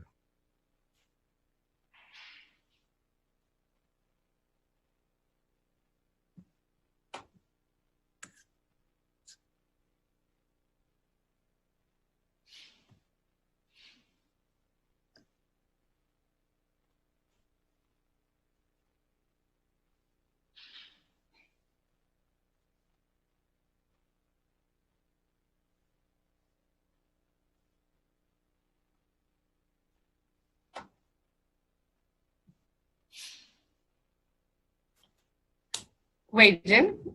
Yes. Hello? Hello. Yes. Says that you're starting, Natalia? Does everybody see mine? No, No, it says, I can't see the screen. says double click to enter Hello? screen mode. We can't see yours yet. Oh, there we go. Oh.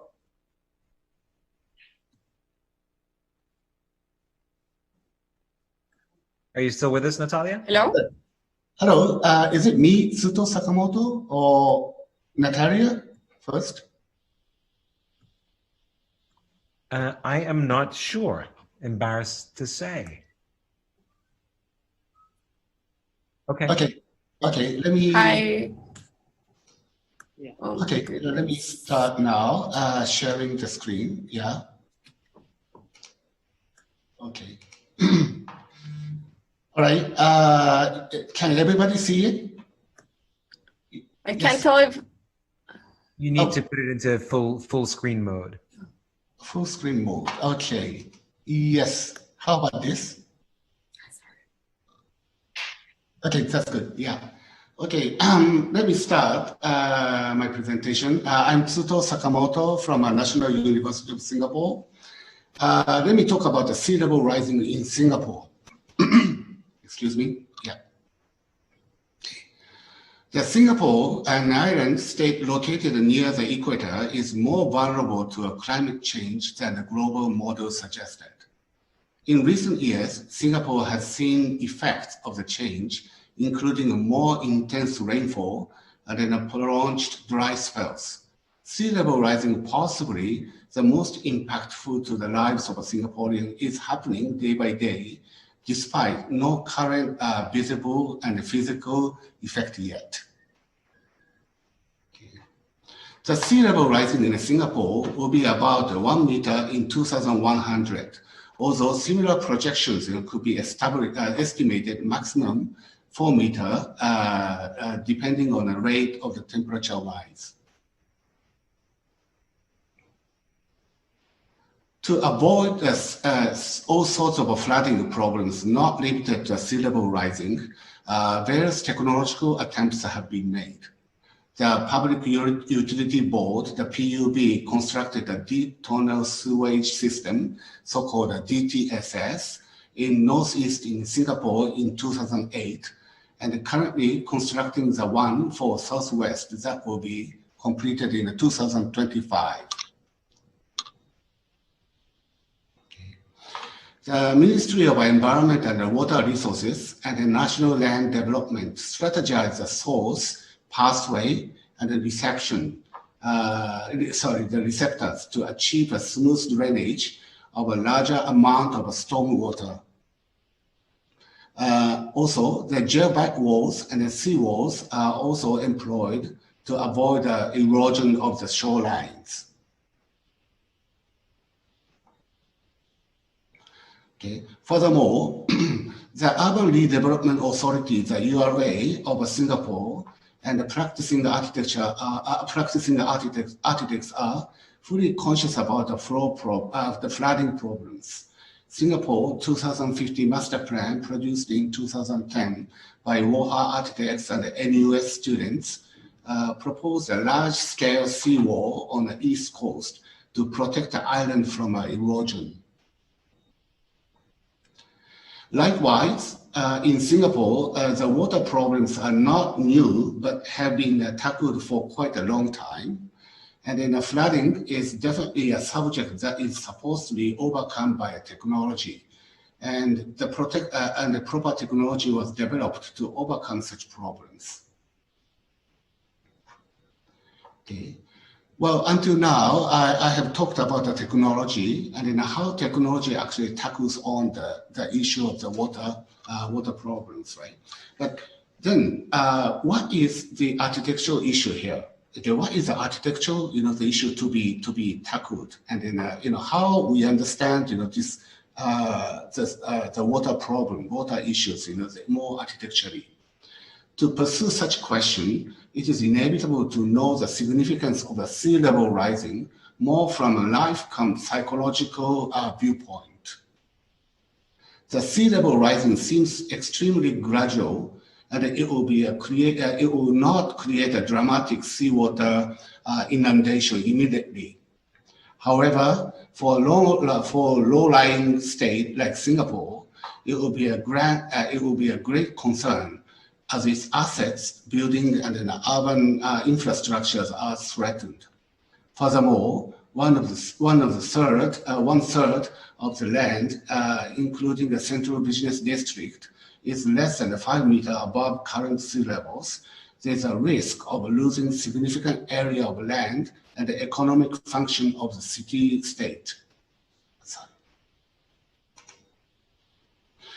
The graduality that gives an impression, an immediate response is not required, and the low-lying landscape that develops the fear of the life-threatening impact create a unique situation for its climate change defenses.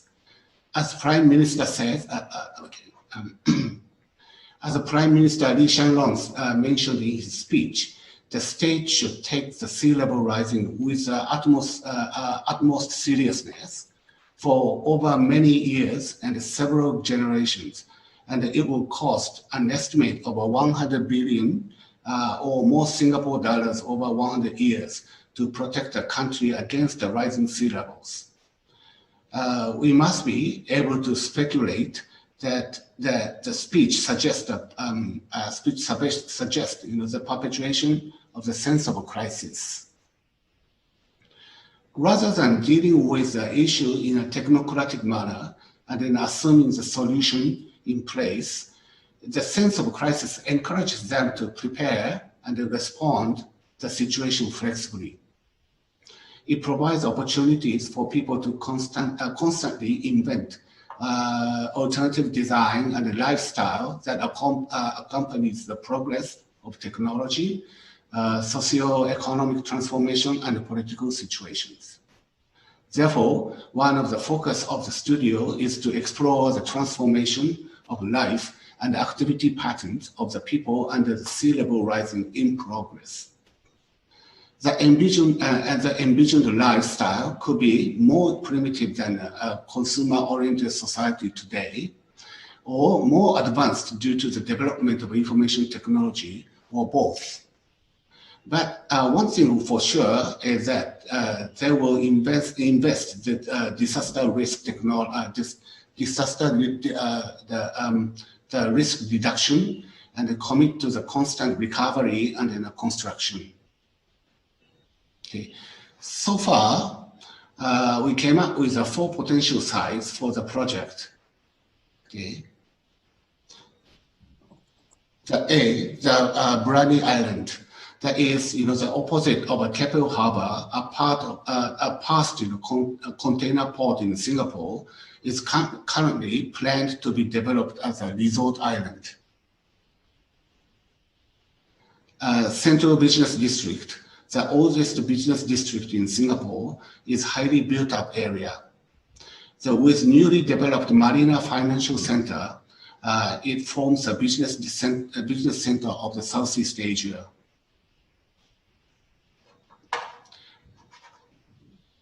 The East Coast Park and the Katong area is consisted of an East Coast Park and high-rise condominiums on reclaimed land, and a low-rise residential and commercial area in the further north. It has numbers of heritage buildings, including colonial bungalows and then the shop houses. Finally, woodlands close to a Sungei-Buloh wetland reserve. The woodland is a high-rise public building area, public housing area. They're facing the north shore of Singapore, and the original biodiversity is maintained. The studio questions will be, the studio question will be how these areas with the particular characteristics in terms of a built form and the culture will be affected by the sea level rising. What kind of a human life and the economy will be emerging in relation to the change? And most importantly, how does people establish a reciprocal relationship with other lives, materials, and the built environment within these areas? By pursuing these questions in urban and architectural levels, the project might also explore numbers of unexpected combinations of different spaces, programs, structures, materials, and lives, while proposing an alternative economy and an ecology among them. For instance, the businessman living in a deserted port by spending half of the day for fish farming, and in a data center saving mangrove swamps by desalination might be a result of these combinations. But of course, I mean, these are just to show the direction of the project. But important thing is that, they actually, with this, the flooding and the problem of sea level rising, different kind of combinations of the materials, lives, and then between the sea and then the land. All these things are actually starting to emerge. Singapore, as a kind of the history of development, Singapore actually experienced, the production of the reclaimed land over 15%. The 15% of the land of Singapore was actually reclaimed after 1965. So now, when the sea level, the water rises, actually, all these, the proximity to the water of the land is actually coming back, and then we want to see how it happens and how all these combinations of different the spaces and the environments can happen. Okay, that's the end of my presentation. Thank you. Again, next presentation presenter will be Professor Wan Wenjin from the University of Hong Kong.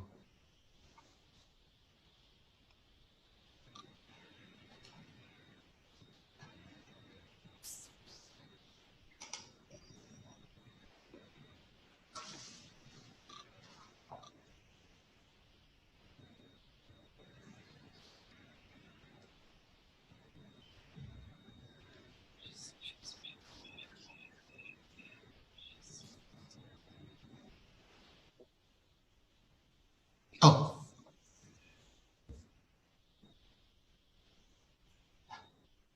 Just 1 second. It's coming. It's uploading. Ah, not yet. There. Almost there. Okay. There. Waiting. Okay. Can you all hear me? Yes, we can. Great. You're seeing my presenter view? Sorry? Yes, the image is great, Natalia. Yeah. Okay. Okay. The studio will be among myself and my colleagues, Ulrich and Natalia. And Natalia will be presenting with me for this presentation. The studio will be about adaptive towers and their landscape for high-density Hong Kong. The urban conditions of Hong Kong being high density, at the same time sustain 2/3 of the land as the green. And therefore, next image. Sorry.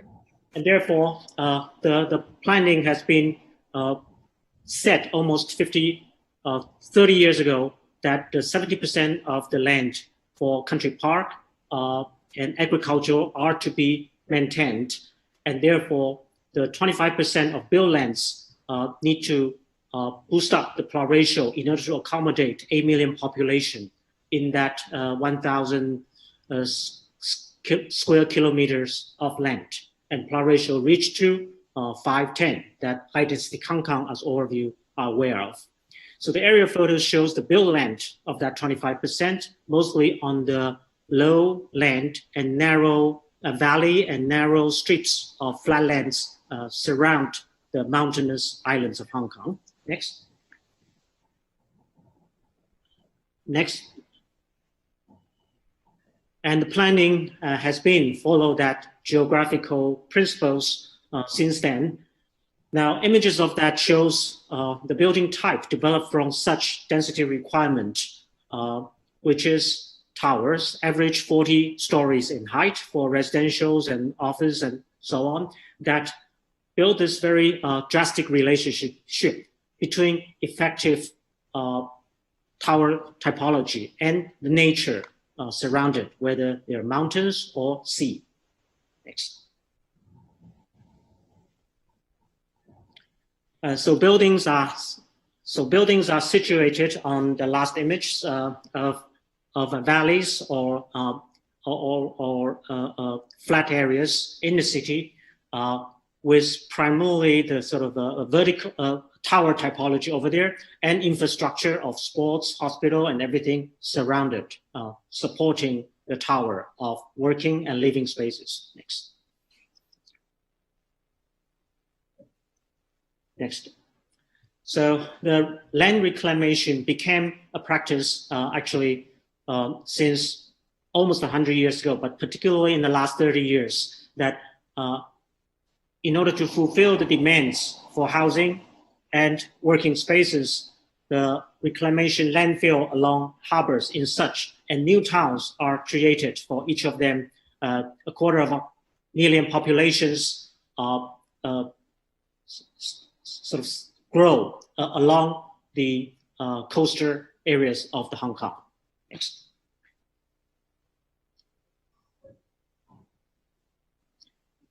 Then it's about the tower itself. Traditional towers, we call pencil towers, with small floor areas on the conventional or traditional urban areas, develop a vertical fabric urban condition. However, next. The new generation in the last 20 years has been the through building regulation, a prescribed way of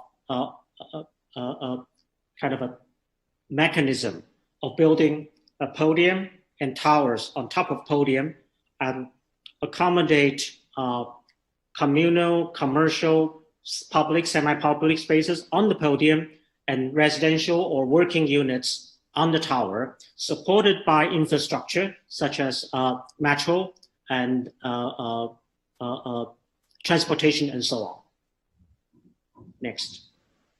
So in such way that new towns of this, around 10 of them are created, accommodate half of the population of Hong Kong, surround the territory. So images of this shows one towers of say 2,000 population, and then one podium with multiple towers of 200,000, 20,000 population, and then 10 of them with a metro station that is almost a quarter population, and that is a new town. That's the last image. So this image shows that this very effective tower, mature, effective, prescribed tower typology was developed of, say, 6 units or 18 units, depending on your social housing or private housing, effectively accommodated population of, we say, 2,000 also on each tower, and then create instant new towns for the living condition of Hong Kong. Next.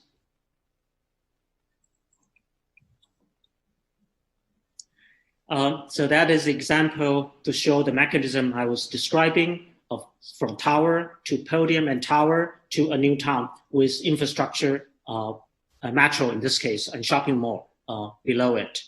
Next.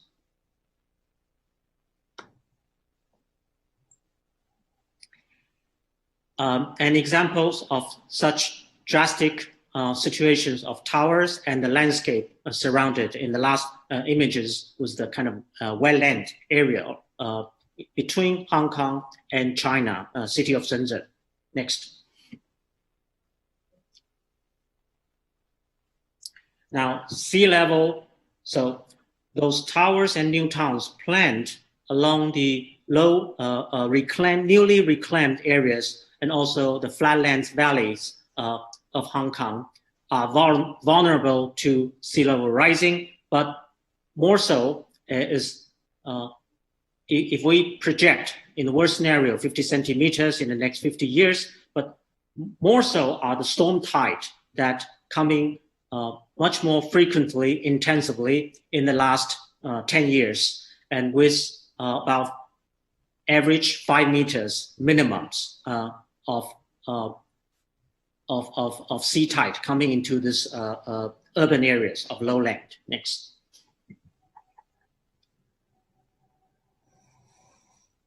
So typical typhoon like this particular one 2 years ago, bringing severe damage to the surrounding, to the urban areas, high density urban areas of Hong Kong. Next. And creating situations in such that towers, the podium or the lower part of the podium, the tower, supposedly the most communal and public areas become the most vulnerable situations for those disasters coming. So these storm tide are also affected by where they come from, the direction, and also whether they're during the high tide or the low tide period of time. And therefore, the effect of that can be 4 meters or can be 6 meters ranges. Next.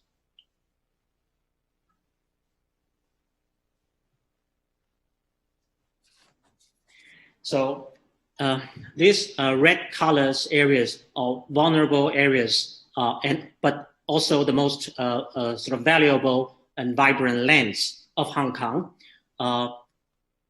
In addition to Hong Kong, also is a city next to that, Shenzhen, which model after the planning, the reclamation planning of Hong Kong, are areas that are vulnerable to the change of sea level as well as the tropical storm. Next. So we look at larger areas beyond Hong Kong, which is Hong Kong and Shenzhen, and also the new sort of economical engine for China, the Greater Bay Area. Traditionally, we call it Pearl River Delta. That the Pearl River Delta images of nowadays, and if the during the after or during the tropical storm or seawater rising, the black dot, the black areas are the newly sort of reverse of reclamation. That water become areas that between water and the sea. Next. If we look at this historic drawing of 18th century, 200 years ago, that shows the whole river delta was originally much more of the kind of wetland areas. And through sedimentation and immigration and settlements, it become what it is now as a Greater Bay Areas. Now, with the new coming climatic change and sea level rising and threatened by the tropical storm, these areas has to be revisited in the way how we deal with water and building typology. Next. We're at the 1 minute warning. Okay. Okay. Natalia? Okay, I'll talk quickly. The problem of sea level rise and climate change in Hong Kong can be seen as a microcosm of the issues being in the Pearl River Delta. The geology of Hong Kong is steep granite hills emerging from the ocean, which means that most settlement has concentrated in the low-lying areas and reclaimed land, while some of the central areas have been strongly reinforced with high seawalls. Some of the newer developments are now as protected as likely to experience increased flooding and drainage problems, as you could see in this image of Shatin. These low-lying areas not only include urban settlements, but also include some of the few remaining sites with ecological importance, such as Maipo at the top wetland, which is essential for bird flyways. In addition to understanding the ecological dynamics of the particular site, we would also ask the students to look at the range of issues related to the edge by indexing the different planning datums, recording predicted sea levels and change, and documenting annual tides. So there's a lot, these are all the different datums that we need to look into.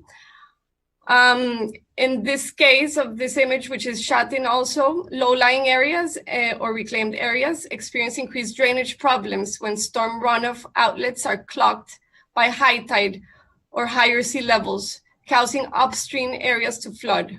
This is especially true for all areas that have storm runoff outlets at the same level as or near the present level of sea level.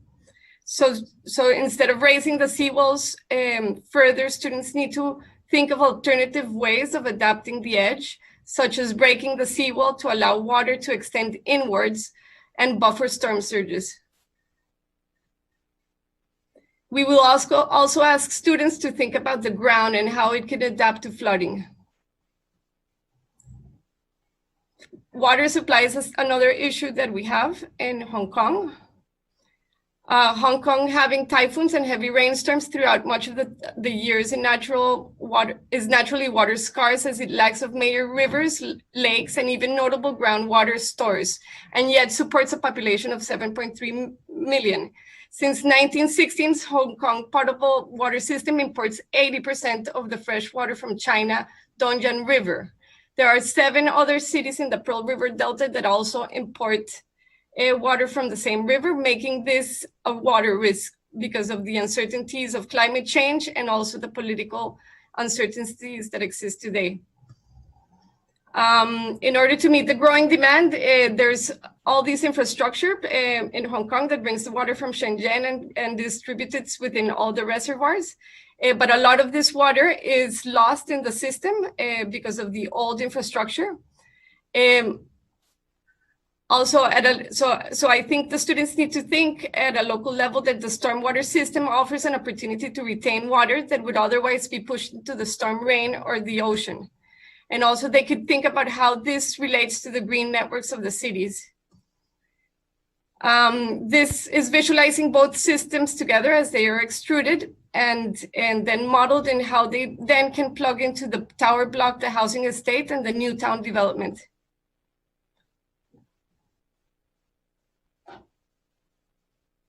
Wait, and you're muted.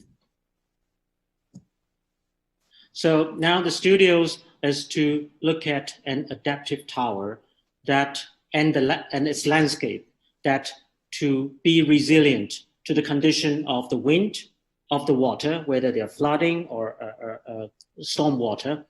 And it's to look at the structure, the foundation, the infrastructure, the lift circulation in a new program and a new kind of porosity for the tower in order to be ecological and adaptive. That is the primarily the studio, the ambition of the studio. For something, next images, please. For a tower that seems as if most autonomous and independent from the surrounding condition we are to revisit the tower, how to make the tower part of the ecology and also resilient and sustainable to the wind condition, to the water condition, a tower that is vertical and be able to incorporate issues of structures, landscape, patio, communal spaces, and at the same, be ecological and at the same time being adaptive and resilient. So we're going to look at the tower itself, the program itself, the water run through it in the ordinary time from the top to the bottom, to the subsoil, to the drainage, to the water storage, and also the surrounding landscape. And during critical situations such as storms and seawater tide, how these systems still be able to be resilient. And at the same time, the tower itself, the high density living itself, become much more ecological and sustainable. Next. I think we're probably going to have to cut it off here to leave some time for discussion. If you want to just wrap up really quickly. Yes. So the final image here is the final project site that is a land. A government proposed new islands, reclamation islands for the next 1 million population of a city over there, a new town over there. So the studios are to, with the studies that we have for the existing area, to relook at in what way we can provide alternative to this habitation condition with adaptive tower and adaptive landscape to work with ecology, environment, and disasters in the future. So the whole notion of exploring a new habitation condition as an adaptive tower and landscape is the objective of the studio. Thank you. Thank you very much, and apologies for the technical difficulties. Sort of cut short the Q&A time, but there is a document that we will be sharing with you. I want to ask one question, which sort of touches on a number of the questions that are coming in from YouTube and from respondents and other audience members. Arguably, sea level rise is the most sort of tangible threat in that we can see that the edge, literally, we have a good understanding of the science. Unlike, let's say, intangible things like earthquakes, they're invisible. Fire, who knows how to control the wind and so on. So one of the phrases that we've come across in research is managed retreat. So why would we try to solve a problem at an edge that we definitely know is not going to be there? And why wouldn't we think about elsewhere? Higher ground, stable ground, and so on. So I'm just putting that out there.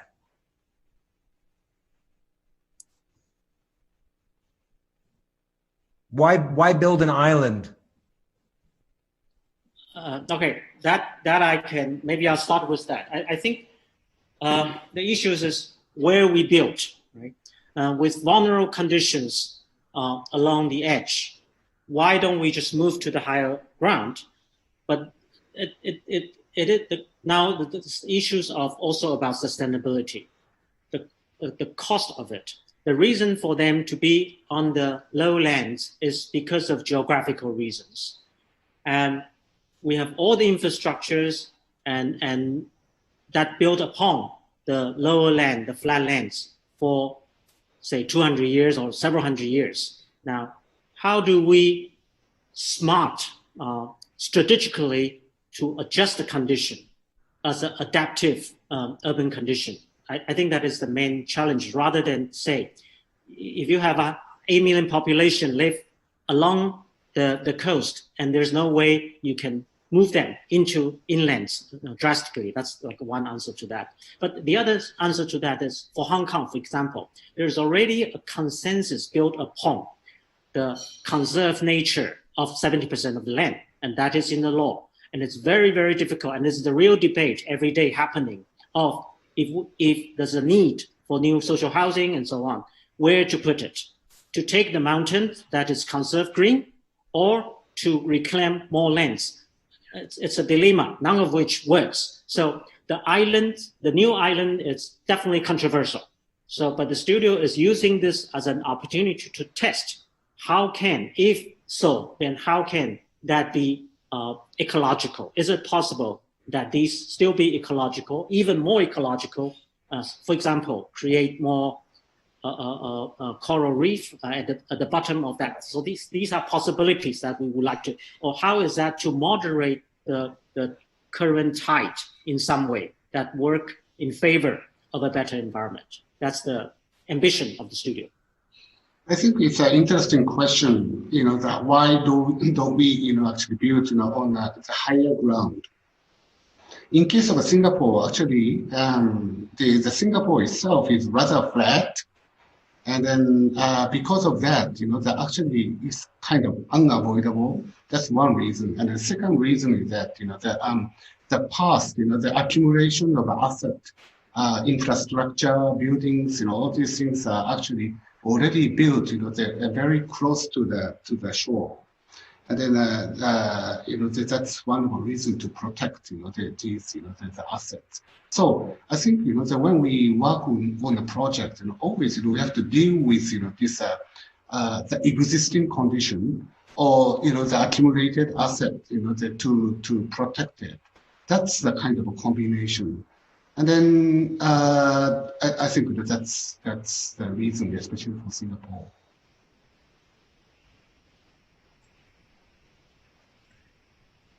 Well, thank you, everyone. There's actually a treasure trove of observations and questions in the Google document that we're going to share with you. Really appreciate the presentations and look forward to seeing you again. We're going to take the second of 3 10-minute breaks now, and we will come back in 10. Thank you again. Thank you. Thank you.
Welcome back, everyone, for the third and final panel.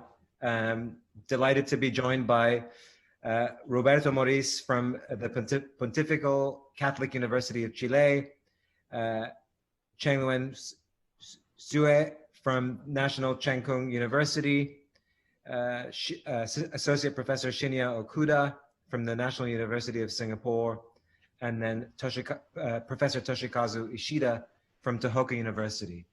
This panel will be closed out by a summary from Professor and Deputy Director of the School of Architecture in Chile, Professor Renato D'Alencon. Thank you.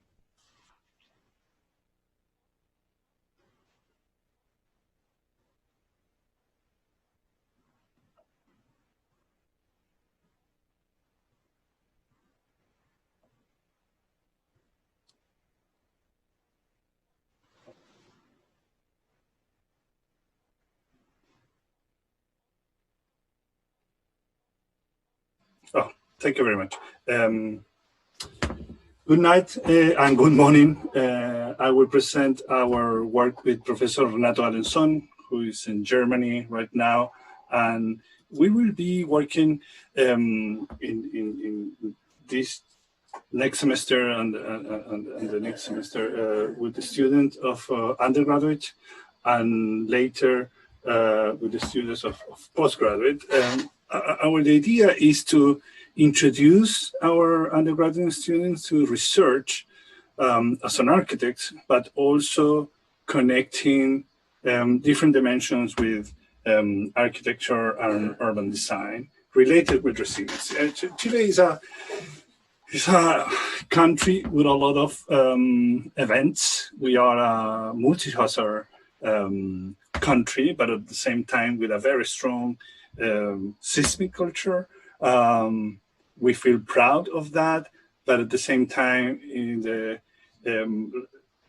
last years, we had been living a more multi-hazard life. And we believe that to know about earthquake is good, but at the same time, because all these new kind of events has been a new experience for us. Even we had that experience for decades before, but memory is weak.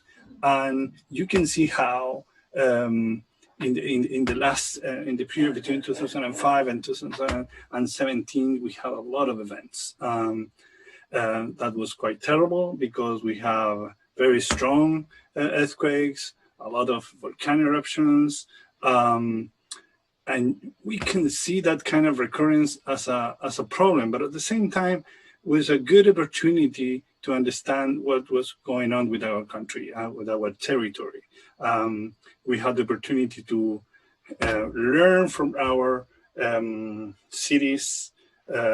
We had a major culture of earthquakes and also understanding what is happening with the structures of our cities. We have been improving our building codes after every event. But in this period of 12 years with a lot of different kinds of events, we recognize some kind of problems with our structure. That problems we call underlying conditions. And that is something we want to talk. Not just why we are good for earthquakes, the problem is what kind of things our culture, our cities have, they need to improve. And I think is even in our, in the current crisis of coronavirus crisis, we had been putting a lot of attention of the course, about the future, what will be happening next week, next month.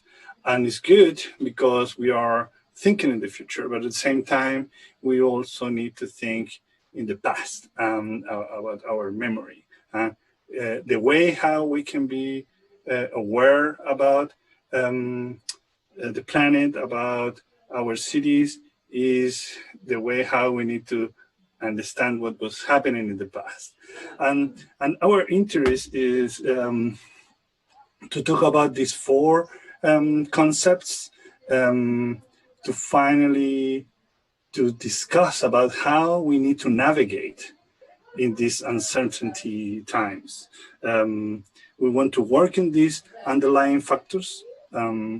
What is happening in our cities, in our societies, the problems like inequality, poverty, lack of planning, weak governance. They are quite important for risk management and also for strengthen resilience.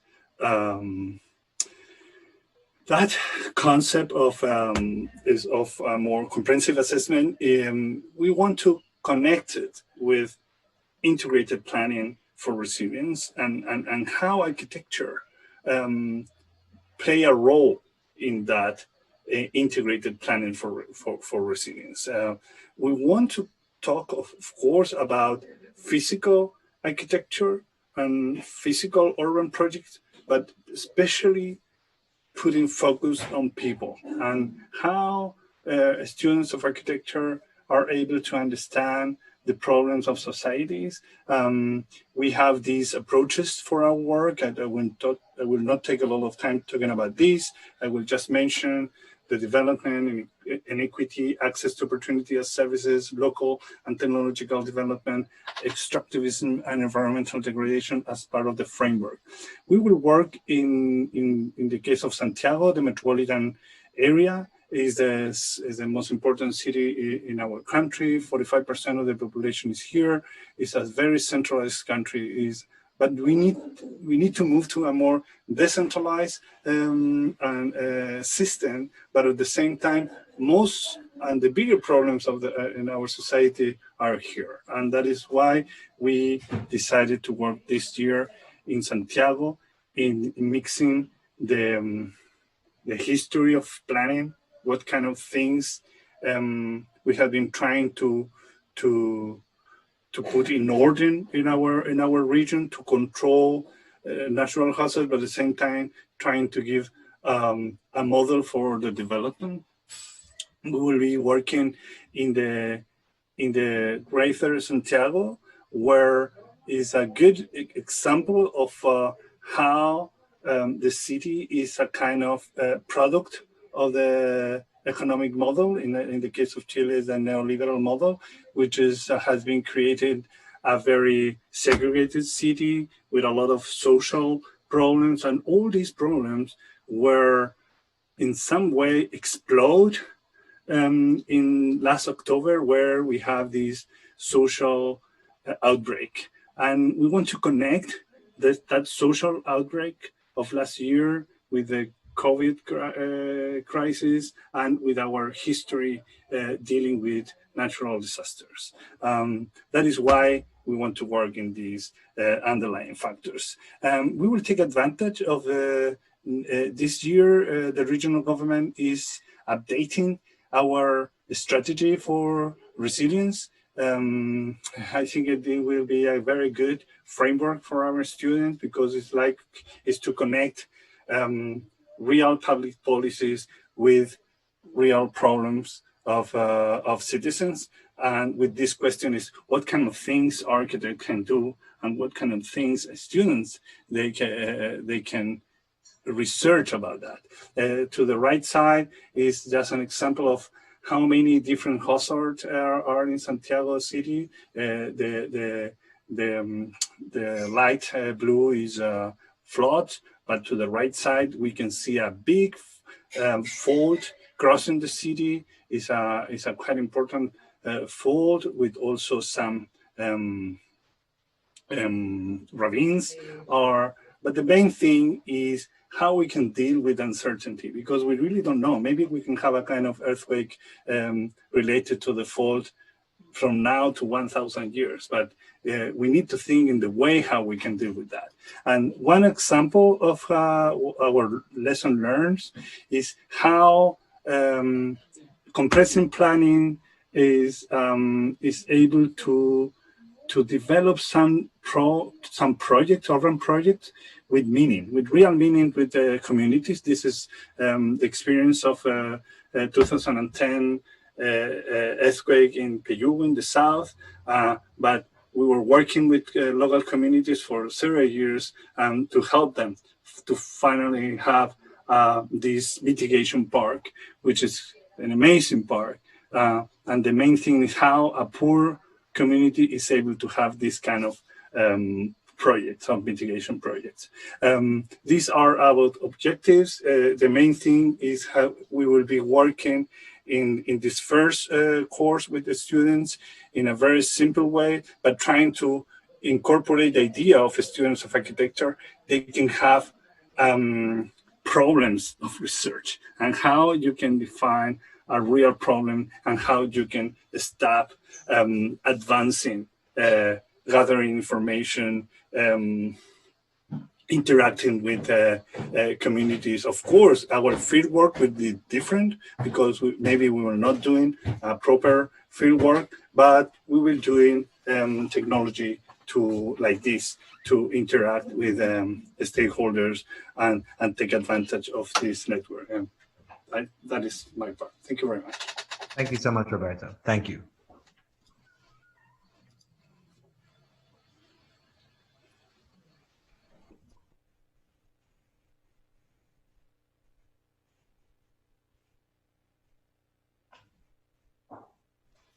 And now to Chenglin Say. Sorry.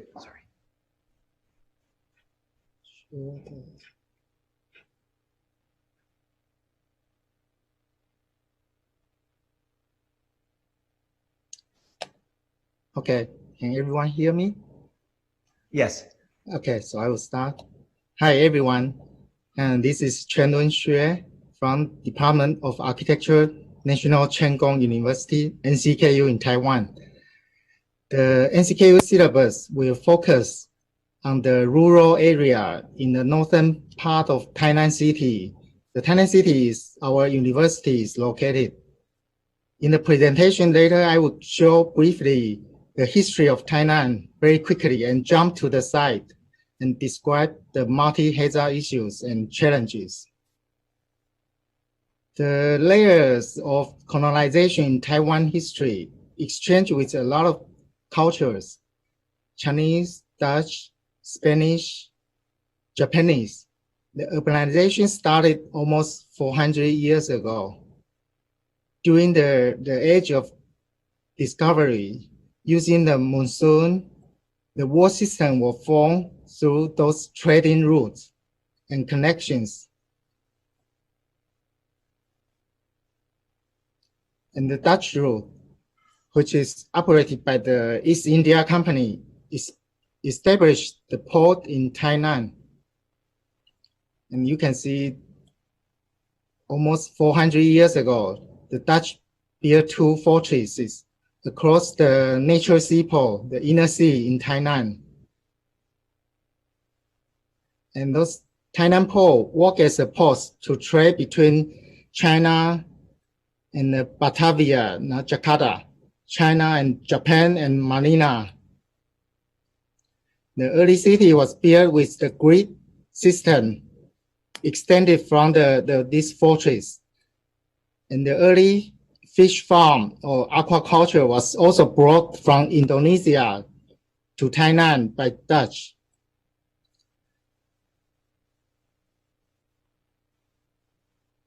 In the year 1661, the Chinese came and defeated Dutch army. So then come with a bigger and formal city was established and formed around the fortress, the inner one. So you can see, built upon the Dutch grid system, the Chinese city was developed in the next 200 years until 1895. That's when Japanese start colonize the Taiwan. And the Chinese bring a lot of new wave of immigration from China. So you see, this is the Tainan city in the mid-18th century. And in Qing Dynasty, Tainan city was developed in organic way, adapting to the rivers and the contours. And it's very water-based cities and connected to the inner sea, the lagoon area, and to the surrounding fish farm through canals and many waterways. So this is the satellite imagery nowadays. So in the dashed square box, and the low one is the current Tainan city now. And on the upper one, the upper square one is the outside, which is most of them are the lagoon area, they remain the water body, and then the rural area outside the Tainan city. So the site we choose is the remain of the inner sea 400 years ago. In recent years, the site has gone through dramatic change and the relationship between people and the water. So as you can see, gradually the sandbank change every year. And nowadays is shrinking a lot. The water body is shrinking to maybe 1/4 of the size as 100 years ago already.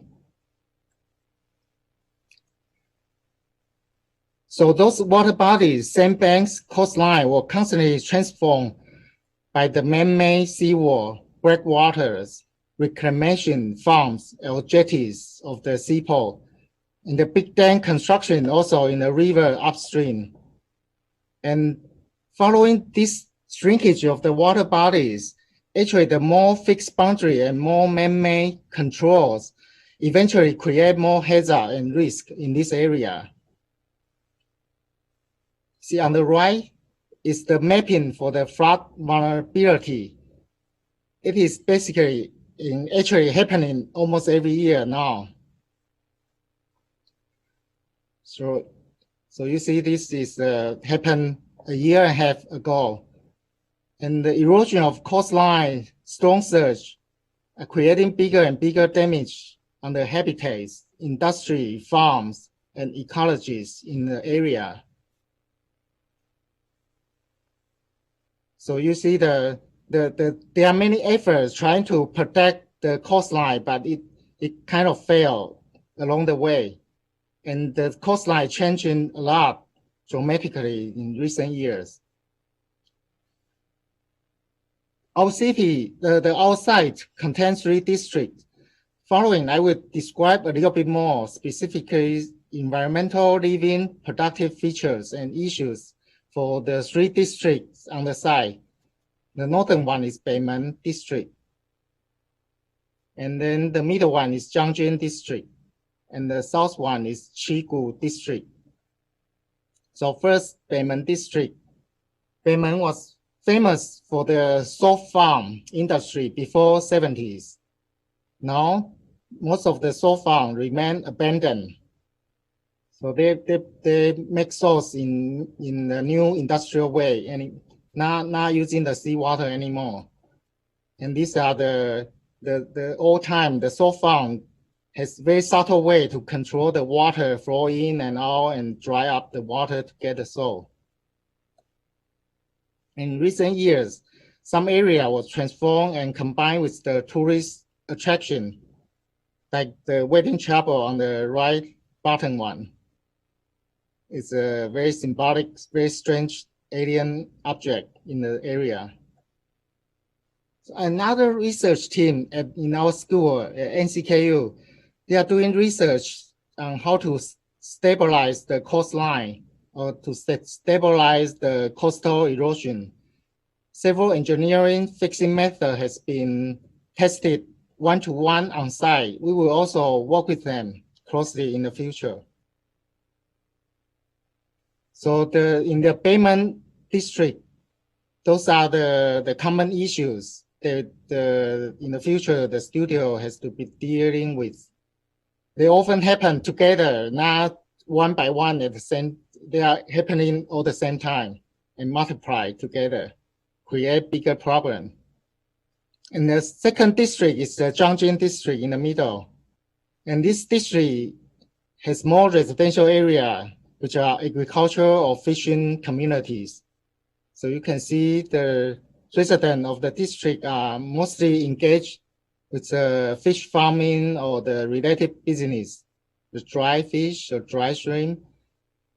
There are 5 pores, sea pores, along the area and are gradually deposited. So it also reflects the degree of the sedimentation of the lagoon.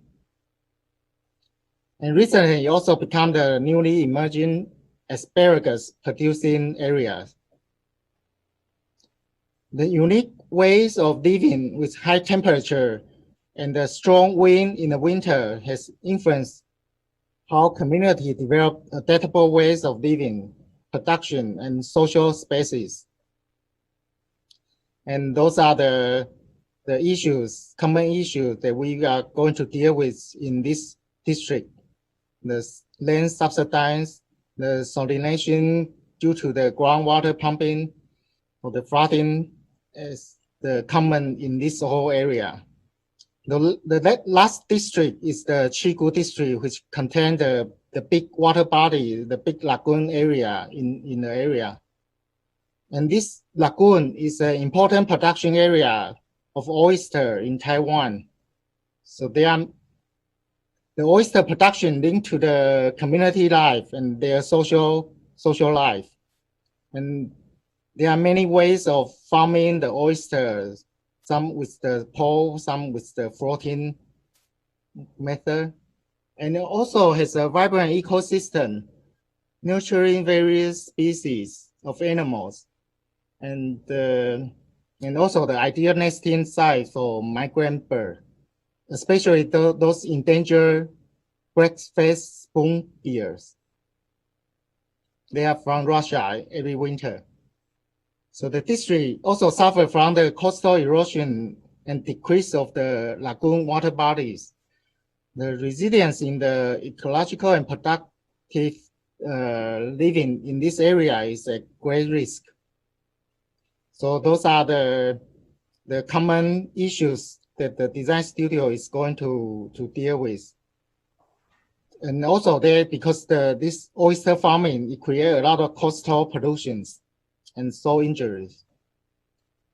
So in general, our brief required to have holistic approaches on the nature, ecological habitat, community living fragment, productive landscape, and water bodies, which are multi-scalar and interdependent. We need interventions with multi-scalar design and the program mitigating the challenges from the climate change. Design proposal should engage with the urban and the architecture design and technology and policies and the people in the community. They connect the physical and the social aspect of the community to promote resiliency. So those are our aspect outline to be considered. We also would like to encourage the participatory process and the social engagement with communities to develop more feasible and adaptable strategies. And it should be replicable and scalable solutions, not only for this district, 3 districts, but for the general, maybe in other areas in Taiwan or other countries. That's all. Thank you. Thank you very much. So the next would be Professor Okuda.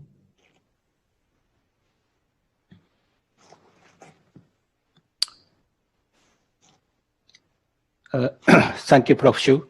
Thank you very much for Prof. Abe, Mohammed, and Lena, all hosting and organizing team. I'm Shinya Okuda, Associate Professor, Department of Architecture, National University of Singapore. I'd like to share my slide.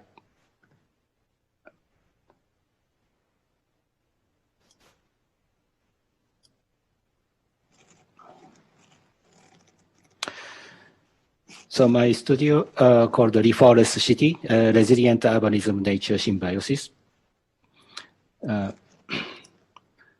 Our issue is climate departure.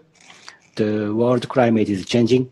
The irreversible departure from usual climate pattern called climate departure, which is causing extreme weather such as flooding, heat wave, or frequent hurricanes. Our tropical climate zone, where Singapore located, projected to experience this impact the earliest. Firstly, as a small low-lying island state, Singapore faces a threat from rising sea levels. Experts estimate that sea levels around Singapore could rise up to 1 meter by the end of the century. Secondly, daily mean temperatures are projected to rise by 1.4 to 4.6. Thirdly, the contrast between the wet and dry months are likely to become more pronounced. Global warming trend became more prominent since 1970s as a result of excessive human industrial activities that led the Paris Climate Agreement in 2015, which aimed to keep 1.5 degrees Celsius over pre-industrial levels or well below 2 degrees Celsius.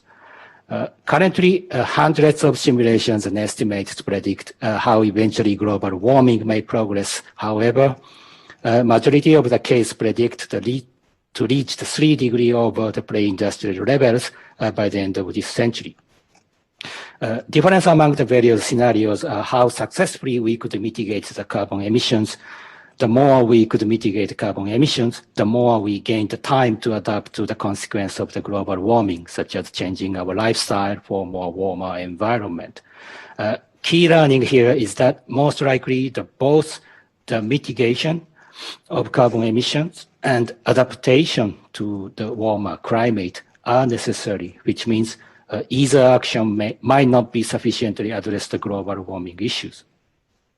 Key cause of carbon emission has been fossil fuel burning, which release the solid carbon into atmosphere. There are mainly two ways to reverse this trend, carbon capture and carbon sequestrations. While the former is to store the atmospheric carbon into the solid earth by direct air capture technologies, the latter is to store the carbon in the biosphere, namely forest, through the photosynthetic process. Carbon capture is faster, space efficient. However, it requires intensive energies and currently yet very expensive technology. On the other hand, carbon sequestration is clearly cost effective, yet it requires time and space for the forests to grow. Blue and purple dot in the map indicates that current and future development of carbon capture facilities globally. If we overlay this map with the distribution of the tropical forest, it is very clear that those two carbon reduction methods are not overlapping. There might be two reasons. The firstly, it might be simply too expensive to develop carbon capture facilities for the regions in the tropics. Secondly, the tropical forest itself is actually a far much more powerful carbon absorber. The Singapore is a little red dot located just right above the equator, surrounded by one of the oldest tropical rainforests. While Singapore is one of the most densely populated city-states, the local resident could sense the existence of the neighboring forest once a year when the haze from the regional forest fire covers the city-states. Despite the regional government's NGO's effort, deforestation has not been stopped yet in the Southeast Asian regions. The financial needs for the people residing with forests is the key reason, where cutting the existing forest and planting oil palms is far much more profitable than conserving the forest. A red color in the map indicates the tree cover loss in the past 2 decades since 2000. Thanks to the year-round sunlight in the tropics, those species get matured within 8 to 12 years, reaching 20-30 meter height. If we compare this with spruce, some of the tropical species are growing approximately 4 times faster than the ones in the temperate climate. As a reference, left side is about 5 years old. Right side is myself happily holding about 9 years old tropical plantation species. If we are to use those tropical trees to build our cities by replacing the concrete, this may change the direction of the global warming. As a hypothetical calculations, if we are going to replace entire concrete usage in Singapore with timber, CO2 emissions from the entire Singapore economy could be reduced about 30%, which is close to the Singapore government commitment at the COP21 Paris. Singapore's vision to be the garden city, now called the City in the Garden, was introduced by the city-state's first Prime Minister, Lee Kuan Yew. Since then, Singapore became one of the most greenery high-density urbanism. Just to share the sense among the ArcDR3 participants, if we compare Singapore with LA, our population density is more than double, and the green visibility index is also double. If we compare with Sydney, Singapore is close to 20 times densely populated, yet to maintain similar high green view index scores. Those are the series of urban green vocabularies have been developed over the years in Singapore, from canopy walk to park connector, sky garden to green facade. Those can be categorized by the degree of population density in y-axis and the degree of natural control in x-axis. Towards the left corner, the canopy walk and the park connector is to bring human into the nature, which is considered to be less controlled and more resilient. Contrary, towards the right upper corner, the green facade and the sky garden could bring the nature into the high-density urban environment, yet these require more controlled nature and maintenance. The Forest City Studios' ambition is to embed the resilience of nature into the city by perhaps bringing more spontaneous nature into the high-density urbanism.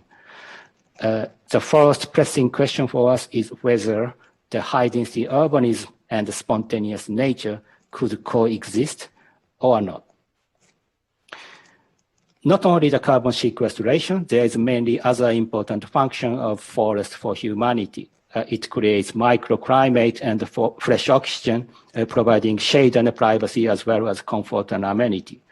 The second key question is whether the urban forest could function for both mitigation of carbon emission and adaptation to global warming, such as extremely hot weather or other climate disaster. Thirdly, how to integrate spontaneous forest into high-density urban environment. Akira Miyawaki, well-known botanist, proposed to use the native species and the strongest and the fittest survive principle. In this way, within 3 years, the forest is on its way to maturity and no further maintenance required. Yet, spontaneous nature is close to the wild forest, which can be dangerous for humans as well.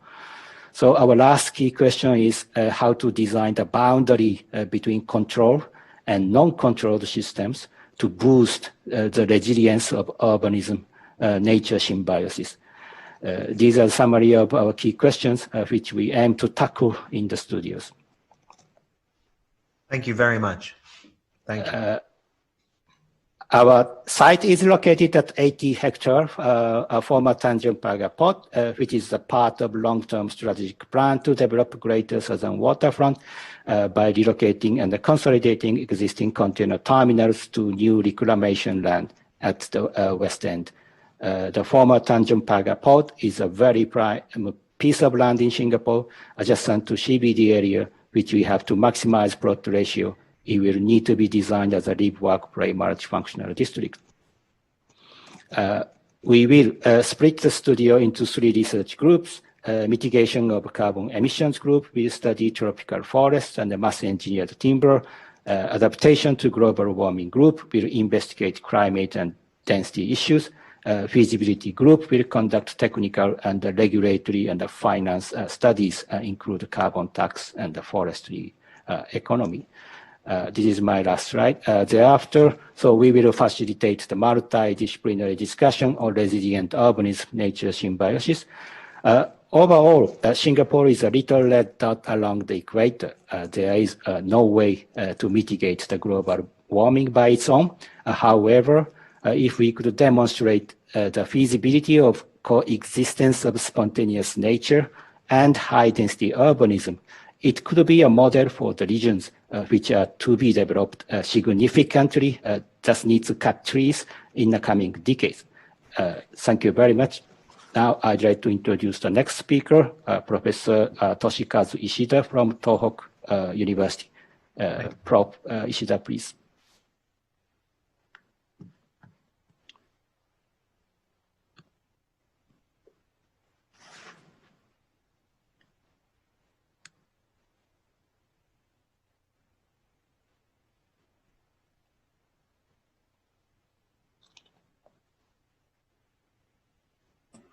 Can you hear and can you see my slide? Okay. So thank you, Professor Okuda. Thank you for your introduction. My name is Ishida, professor at Department of Architecture and Building Science, Tohoku University. My pleasure to be here to share and discuss ArcDR3 initiatives and regenerative urbanism with many experts. So I would like to start from the maps of the Sendai location. Sendai is northeast of Tokyo and northeast of Japan. And this is our map of the earthquake of March 11th. So you can see the epicenter of the March 11th is just in front of the Sendai city. So the light table shows the March 11th Great East Japan earthquake and the epicenter. The major hazard was, needless to say, tsunami after the mega earthquake. The picture right up is the airport. Just tsunami is coming, and the right bottom is our local elementary school. The evacuation situation. The left tsunami data is made by Professor Imamura. He's just made opening remarks today. The International Research Institute of Disaster Science, IRIDeS, precisely reproduced over 3 hours of the tsunami movement and the mechanism of the March 11th can be visualized by using advanced technology that is never ever existed before. So our studio also focuses on the synergistic integration between advanced disaster research science and regenerative urban architecture design scheme and proposal based on the Sendai framework for disaster risk reduction. The other crucial hazard of March 11th was Fukushima nuclear accident. This hazard became quite distinctive because making the natural disaster, first earthquake, second tsunami, far more complicated that humankind has never experienced before. So already 9 years have passed since the accident of Fukushima reported in the media, though the terminal agenda is still not yet confirmed. While great lesson of compound hazard, multi-hazard were given by the disaster. This table shows general workflow of ArcDR3 Tohoku studio. Below, gray part is our studio one. Since Sendai was the epicenter of the March 11 disaster, and third UN conference was held in year 2015, and the Sendai Manifest was adopted. So I would like a little bit address about the Sendai framework.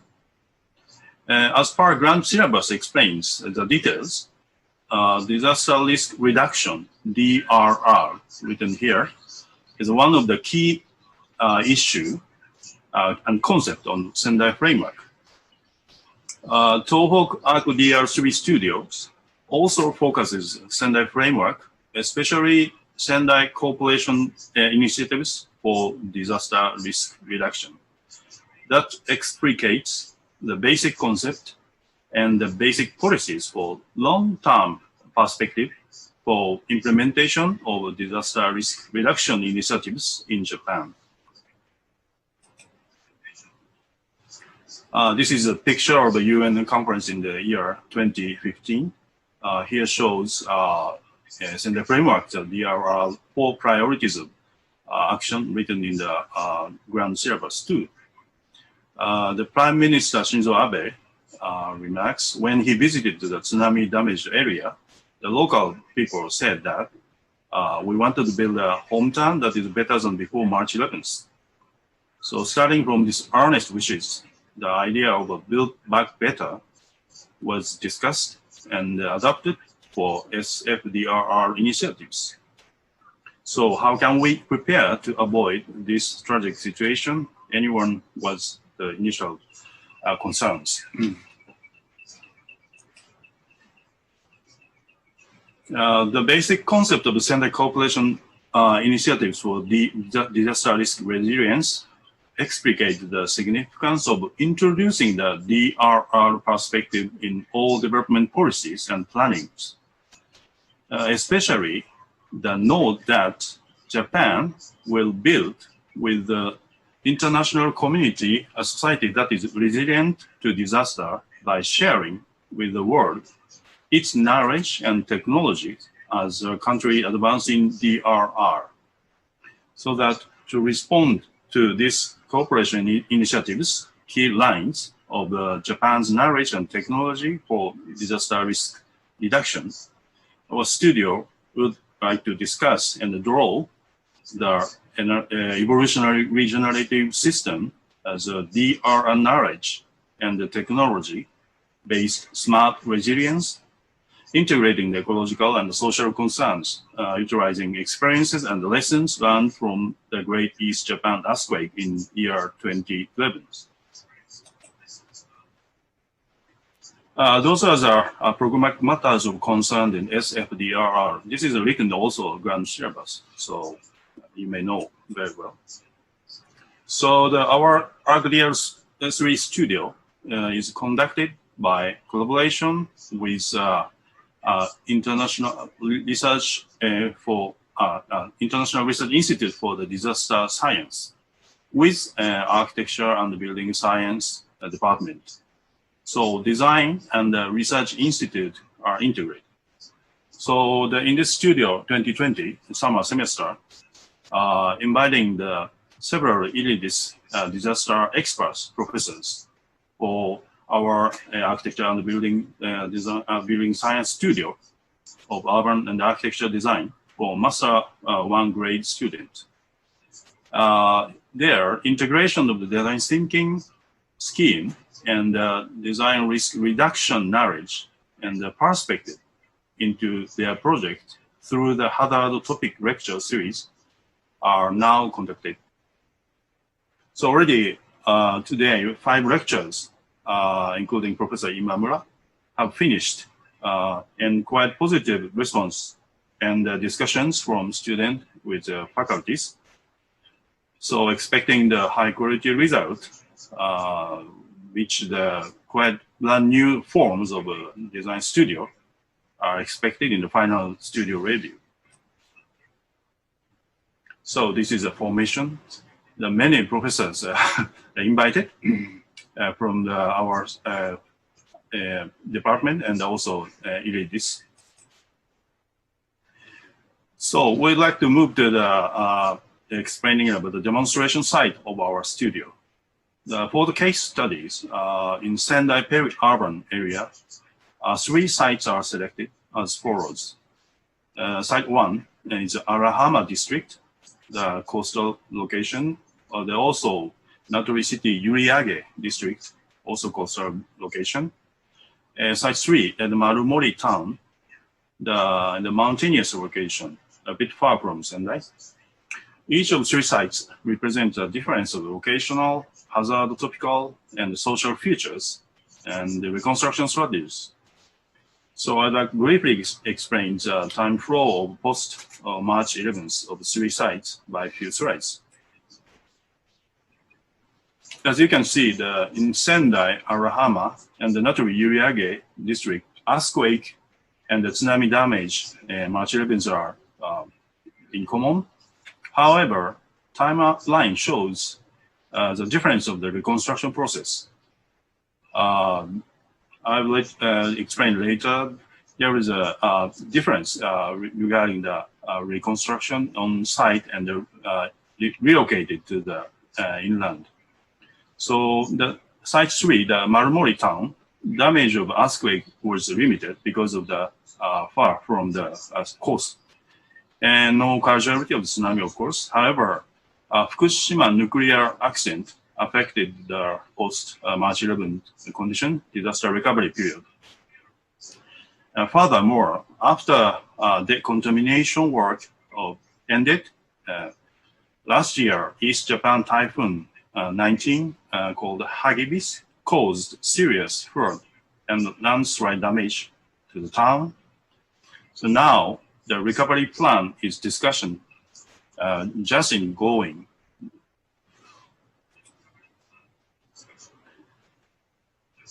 So furthermore, yes, the Site 1 Arahama community was utterly relocated to the western inlet. You can see the Sendai station, the safe zone, according to the Sendai City post-disaster recovery plan. So they have to leave their homeland. And the Site 2, the Uriage, the earthquake and the tsunami destroyed the existing structure more harshly than Arahama. And more than 700 persons are lost. That is accumulated 80% of death toll in Natori city. Different from Arahama district, the reconstruction strategy in Uriage to decrease tsunami damage residential block and the school were relocated to the inland. Instead, waterfront district was redeveloped for fishery and public usage, as it was before March 11th, with multiple prevention and mitigation strategy for tsunami. That is the reason why the reconstruction process was delayed. The Site 3, the Marumori town, located in the mountain area next to the river Abukuma. After the decontamination process of the March 11th, Typhoon 19, Hagibis, destroyed the embankment in the tributary of Abukuma River, caused serious floods and landslides, damaged by torrential rain, like you can see the movies. While reconstruction plan is ongoing even today, disaster recovery work was delayed, affected by COVID-19. So this table shows Arahama coastal area. Already reconstruction plan was realized. They call the Build Back Better. The situation is already given.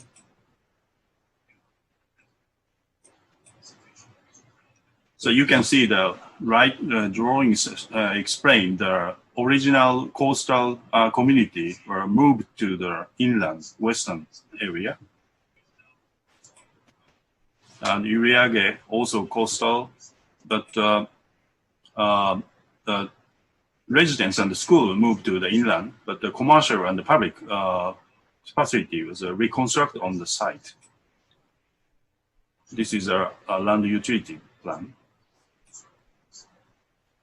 And Marumori is last year's recovery is undergoing, and because of the COVID-19, their work is delayed.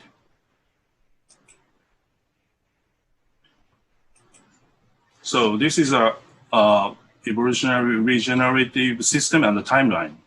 You can see when the disaster happens, the quality of life environment goes down. This shows stage 1 emergency response. And from stage 1 to the stage 5 are gradually recovered. So when we discuss about the evolutionary regenerative system, that's maybe stage 4 after recovery reconstruction are done. However, Arahama Uriage already finished, but Marumori is another hazard of typhoon. So post-disaster recovery is ongoing. So it will take some more time to discuss about the regenerative systems. So when we talk about the ERS discussion phase of 3 sites, there is 2 categories about the assignment. One for the local or each community topic, that most of the community share the common social issues, including the high-aged and depopulated society, or even the polarization of all the community and the new incomer after the reconstruction, and also a sustainable mechanism to educate disaster experiences are questionable. And furthermore, the livable environment for the younger generation is quite matter of concerns. The other issue, the extra large scale in the kind of visionary proposal, this site, Arahama, Yuriage, and Marmori, has a coastal and inland river locations connecting the north to south, the 500 kilo and by 150 kilo vast area. So maybe synergistic reciprocity network of the communities, both in coast and inland river with heterogeneous stakeholders. Maybe this is one of the subject to discuss about the ERS discussions. So those are the multi-hazard landscape, the coastal tsunami as it flowed, and in mountain area, torrential rain caused river flood and landslide. Actually, we should wrap up very soon to leave time for the summary. This is the final. The city of Sendai called the city of a forest. So the 400 years ago, the 17th century, the green infrastructure strategy was implemented by the local shogunate. So we can learn many things from that roots of the formation process of the Sendai. Thank you very much. Thank you.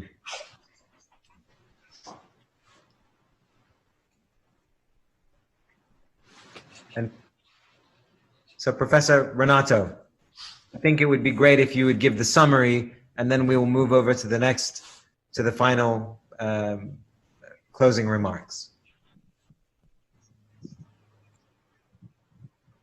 Okay. Should I go ahead, Mohammed? Yes, please. Okay, thank you. This is Renato Alanzón speaking, also from Santiago Universidad Católica. And in 5 minutes, I will try to wrap up for you what we have seen in the past presentations. And I think what could make sense towards that is to pose a question very simply, such as, what do you say when you say multi-hazard, which is a kind of concept that is close to, say, multidiscipline or interdiscipline, could mean everything and nothing at the same time. So I see in these presentations that there are somehow answers, possible answers to these questions that might show problems that go beyond the specific cases and that might be of interest across the presenters and the particular projects that they are focused on. In the first case, Roberto Moris presents the idea of recurrence as a problem and as an opportunity, and the concept of underlying conditions. I think that's an interesting thing when referring to multi-hazard, in the sense that it's not the multiplicity of hazards, but rather a set of conditions that crosses with them, that makes the multiplicity a particular problem. So he focuses it not on the several things, but on what underlies them. Sounds interesting to me as a first hypothesis.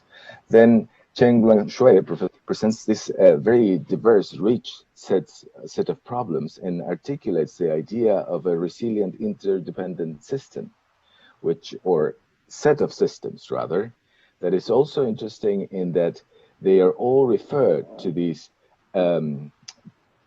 background of resilience, but still bringing together several dimensions that are apparently different, yet referred to one common background.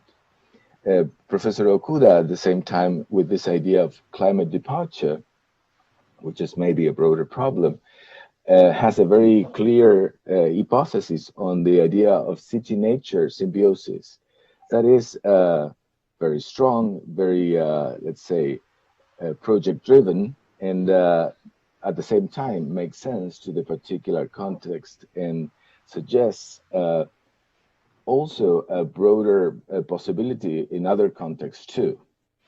To finish, Professor Ishida suggests this idea of compound disaster, which is not to say multi-hazard, but rather a disaster that in several phases, not only one after the other, but one on the other, resonate, to put it in, say, structural terms, to bring a completely different thing upon us. So I think these 5 approaches show, or 4 approaches rather, show interesting answers to these questions that might make sense among this group, and at least I myself take these learnings as interesting for us to go ahead in this work.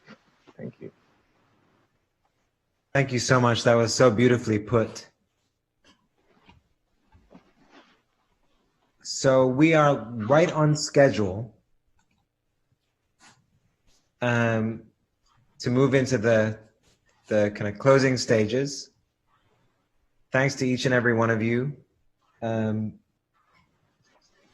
I think we're gonna move over to, I'm gonna share a screen now. Is that correct? Dan?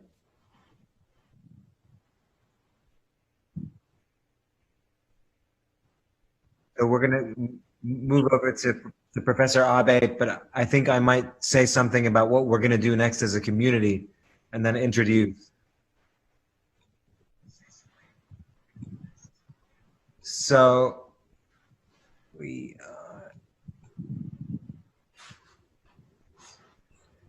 so looking forward to the next year. Thank you everyone for participating. Foundational moment. Hopefully this time next year, or a little bit earlier, in March 2021, there's going to be a symposium in Japan. And then we're going to be working for the next couple of years to compile all of these ideas, put them out in the world through exhibitions and publications. I'll be working with members of this community to curate a publication, and we will be getting it on the road, so to speak, between now and 2022. So we'll send you this.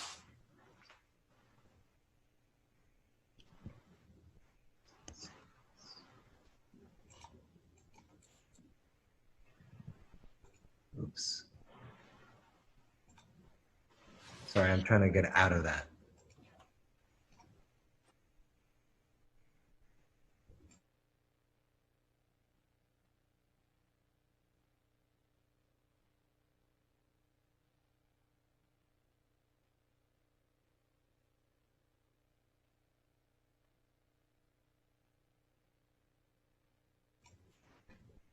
Okay.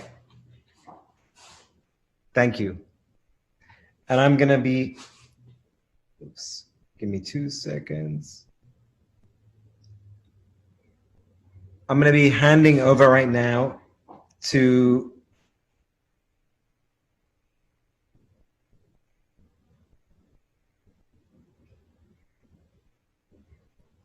the executive director of Miraikan, the National Museum of Emerging Science and Innovation in Japan, Shinobu Nakanishi, to give some closing remarks. Okay. Can you hear me? Yes. Okay. Thank you very much, Mohammed, for introducing me to great audience today. It's appreciated to you. Hello, my name is Shinobu, Architect and Executive Director, Miraikan, for National Museum, the Emerging Science and Innovation, Tokyo. And one museum deals with disaster, earthquake, and super typhoon, also pandemics and radioactive effect land from Fukushima case. So the thing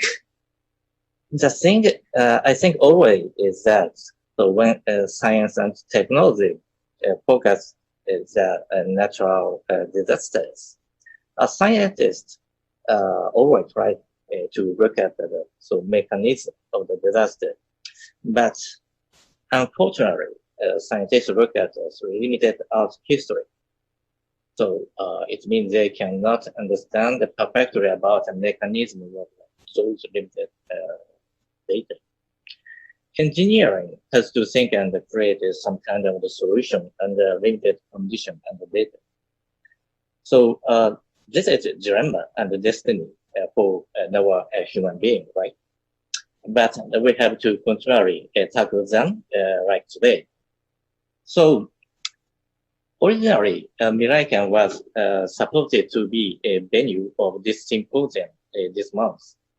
However, it was repeated that we lost a good opportunity of holding the symposium, and so welcoming you and thanks with coronavirus. Instead of this, I'm very happy to meet you and hear various ideas and discussion to avoid complication caused disaster of the earth, wind, fire, and others. Today, I would like to do a pre-announcement of our special exhibition of disaster in Miraikan for next March 2021. Could you please share my slide, please?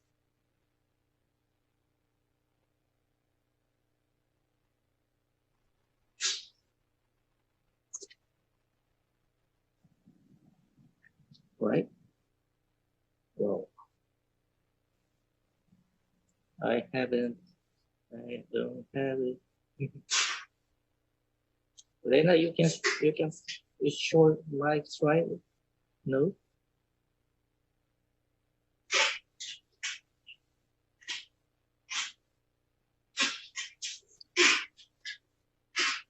Okay, if impossible, so it's so without the images, to continue explaining. So as you know, so that March in the important month for that because it is the month of the earth is Japan the great earthquake in 2011. So host company NHK Japan National TV Station perfectly had prepared this exhibition at Miraikan in last March.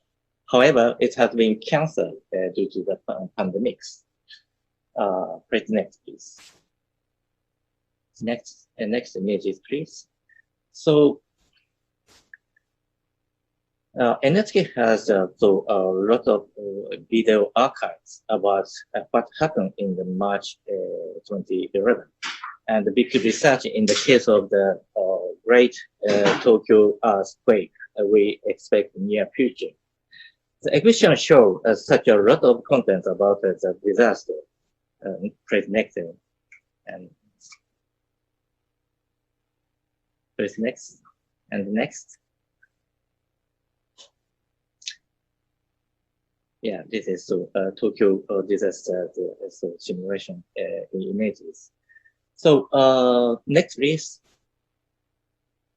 and next, please. And next, this is final. Okay, so this is the final slide. Anyway, so we are planning this kind of the exhibition again. So in March 2021, as you know, the 2021 is a memorial of the 10 years of the great earthquake. NHK will be able to prepare a great exhibition about disaster at Miraikan. Yes.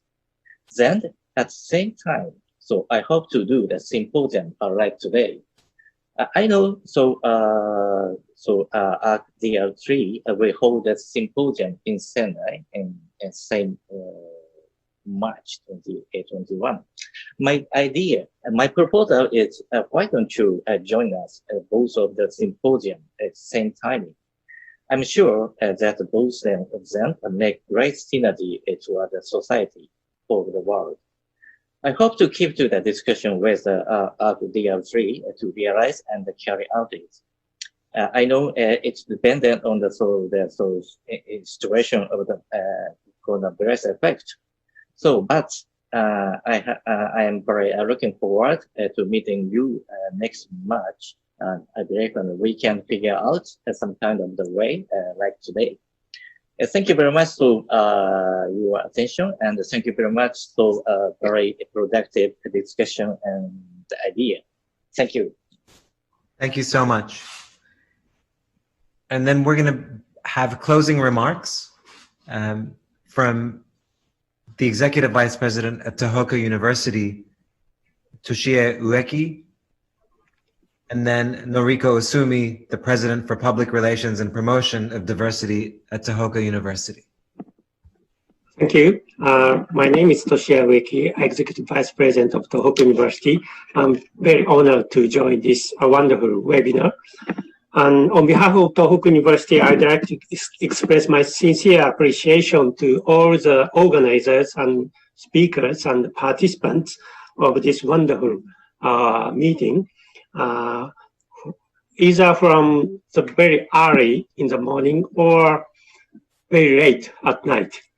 It is indeed our great honor and privilege to co-organize this online meeting collaboration with xLAB at UCLA, led by Professor Abe, and Miraikan in Tokyo, and also IRIDeS at Tohoku University.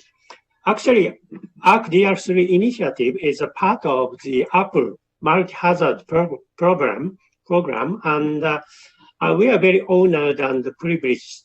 Tohoku University and IRIDeS has been serving as a hub of the multi-hazard program of Apple. And we are very much eager to develop our collaboration with our Pacific Rim partners like today.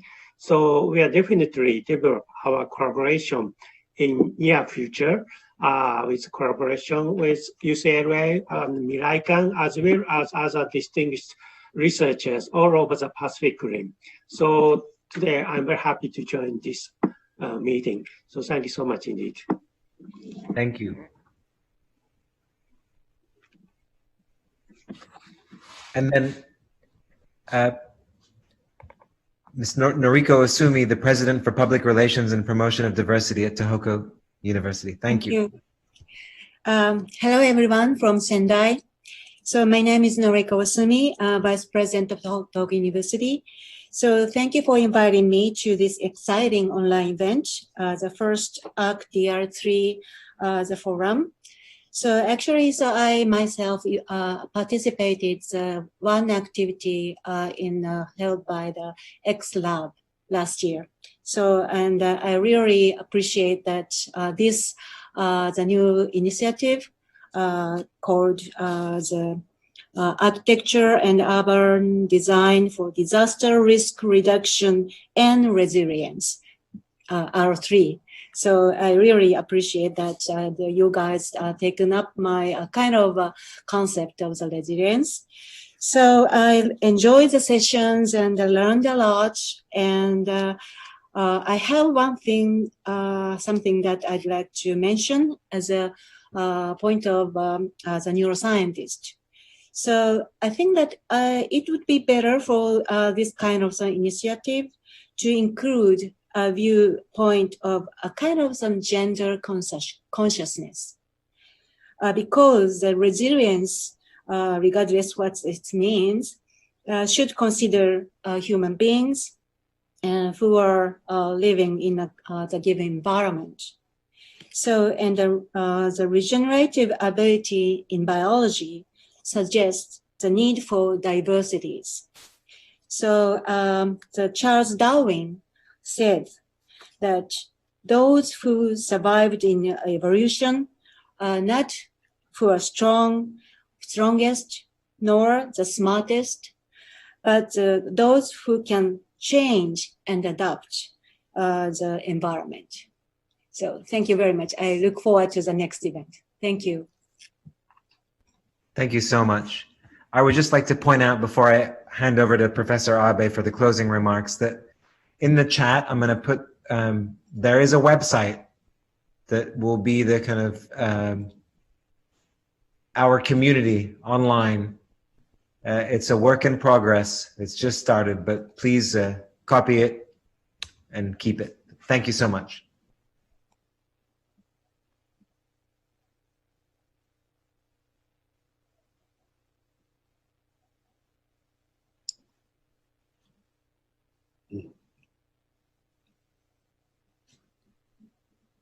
Professor Abe? Yeah, what happened now? It's time to say bye. Oh, okay. 4 hours. Thank you very much. It was really long, but also it was fun. There are good things. There's maybe something that we need to adjust, but I do really appreciate all of you to stay for such a long time. And I'd like to say thank you to Mohammed for great moderation.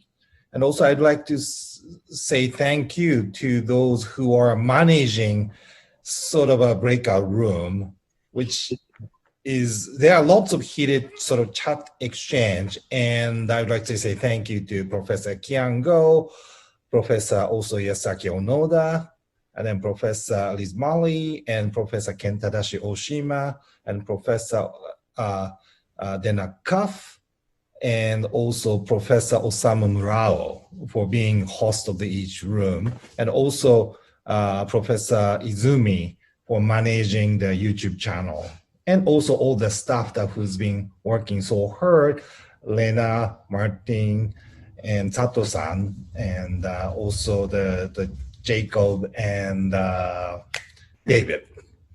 And also Robin, sorry.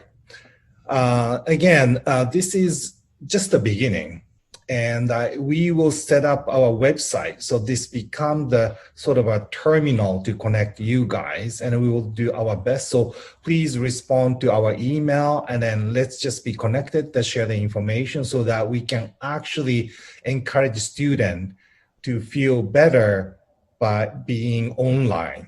And then we can make the better studio than the real studio by using this platform. So I'm very excited about this possibility, and thank you very much again for participation and all these great presentations and chat. So thank you. And I don't know whether Professor Imamura is, but thank you very much, all of you. We could start the communication to solve our problem in the society. Especially, we just started the discussion and some the understanding the what is the resilience and what is the good solution for the futures. So thank you very much, all of you. But our purpose is to propose some kind of concrete idea or many solutions to apply the many countries at the present and the futures. So we wish our collaboration will contribute the international society, for example, through the kind of the international activities to for the United Nations and so on from academia. So thank you very much again for your overview, especially participation, presentation, and the discussion indeed. Thank you. see you in Sendai. Yeah, see you Sendai. See you in Sendai. See you. We welcome you. Thank you. Bye. Bye.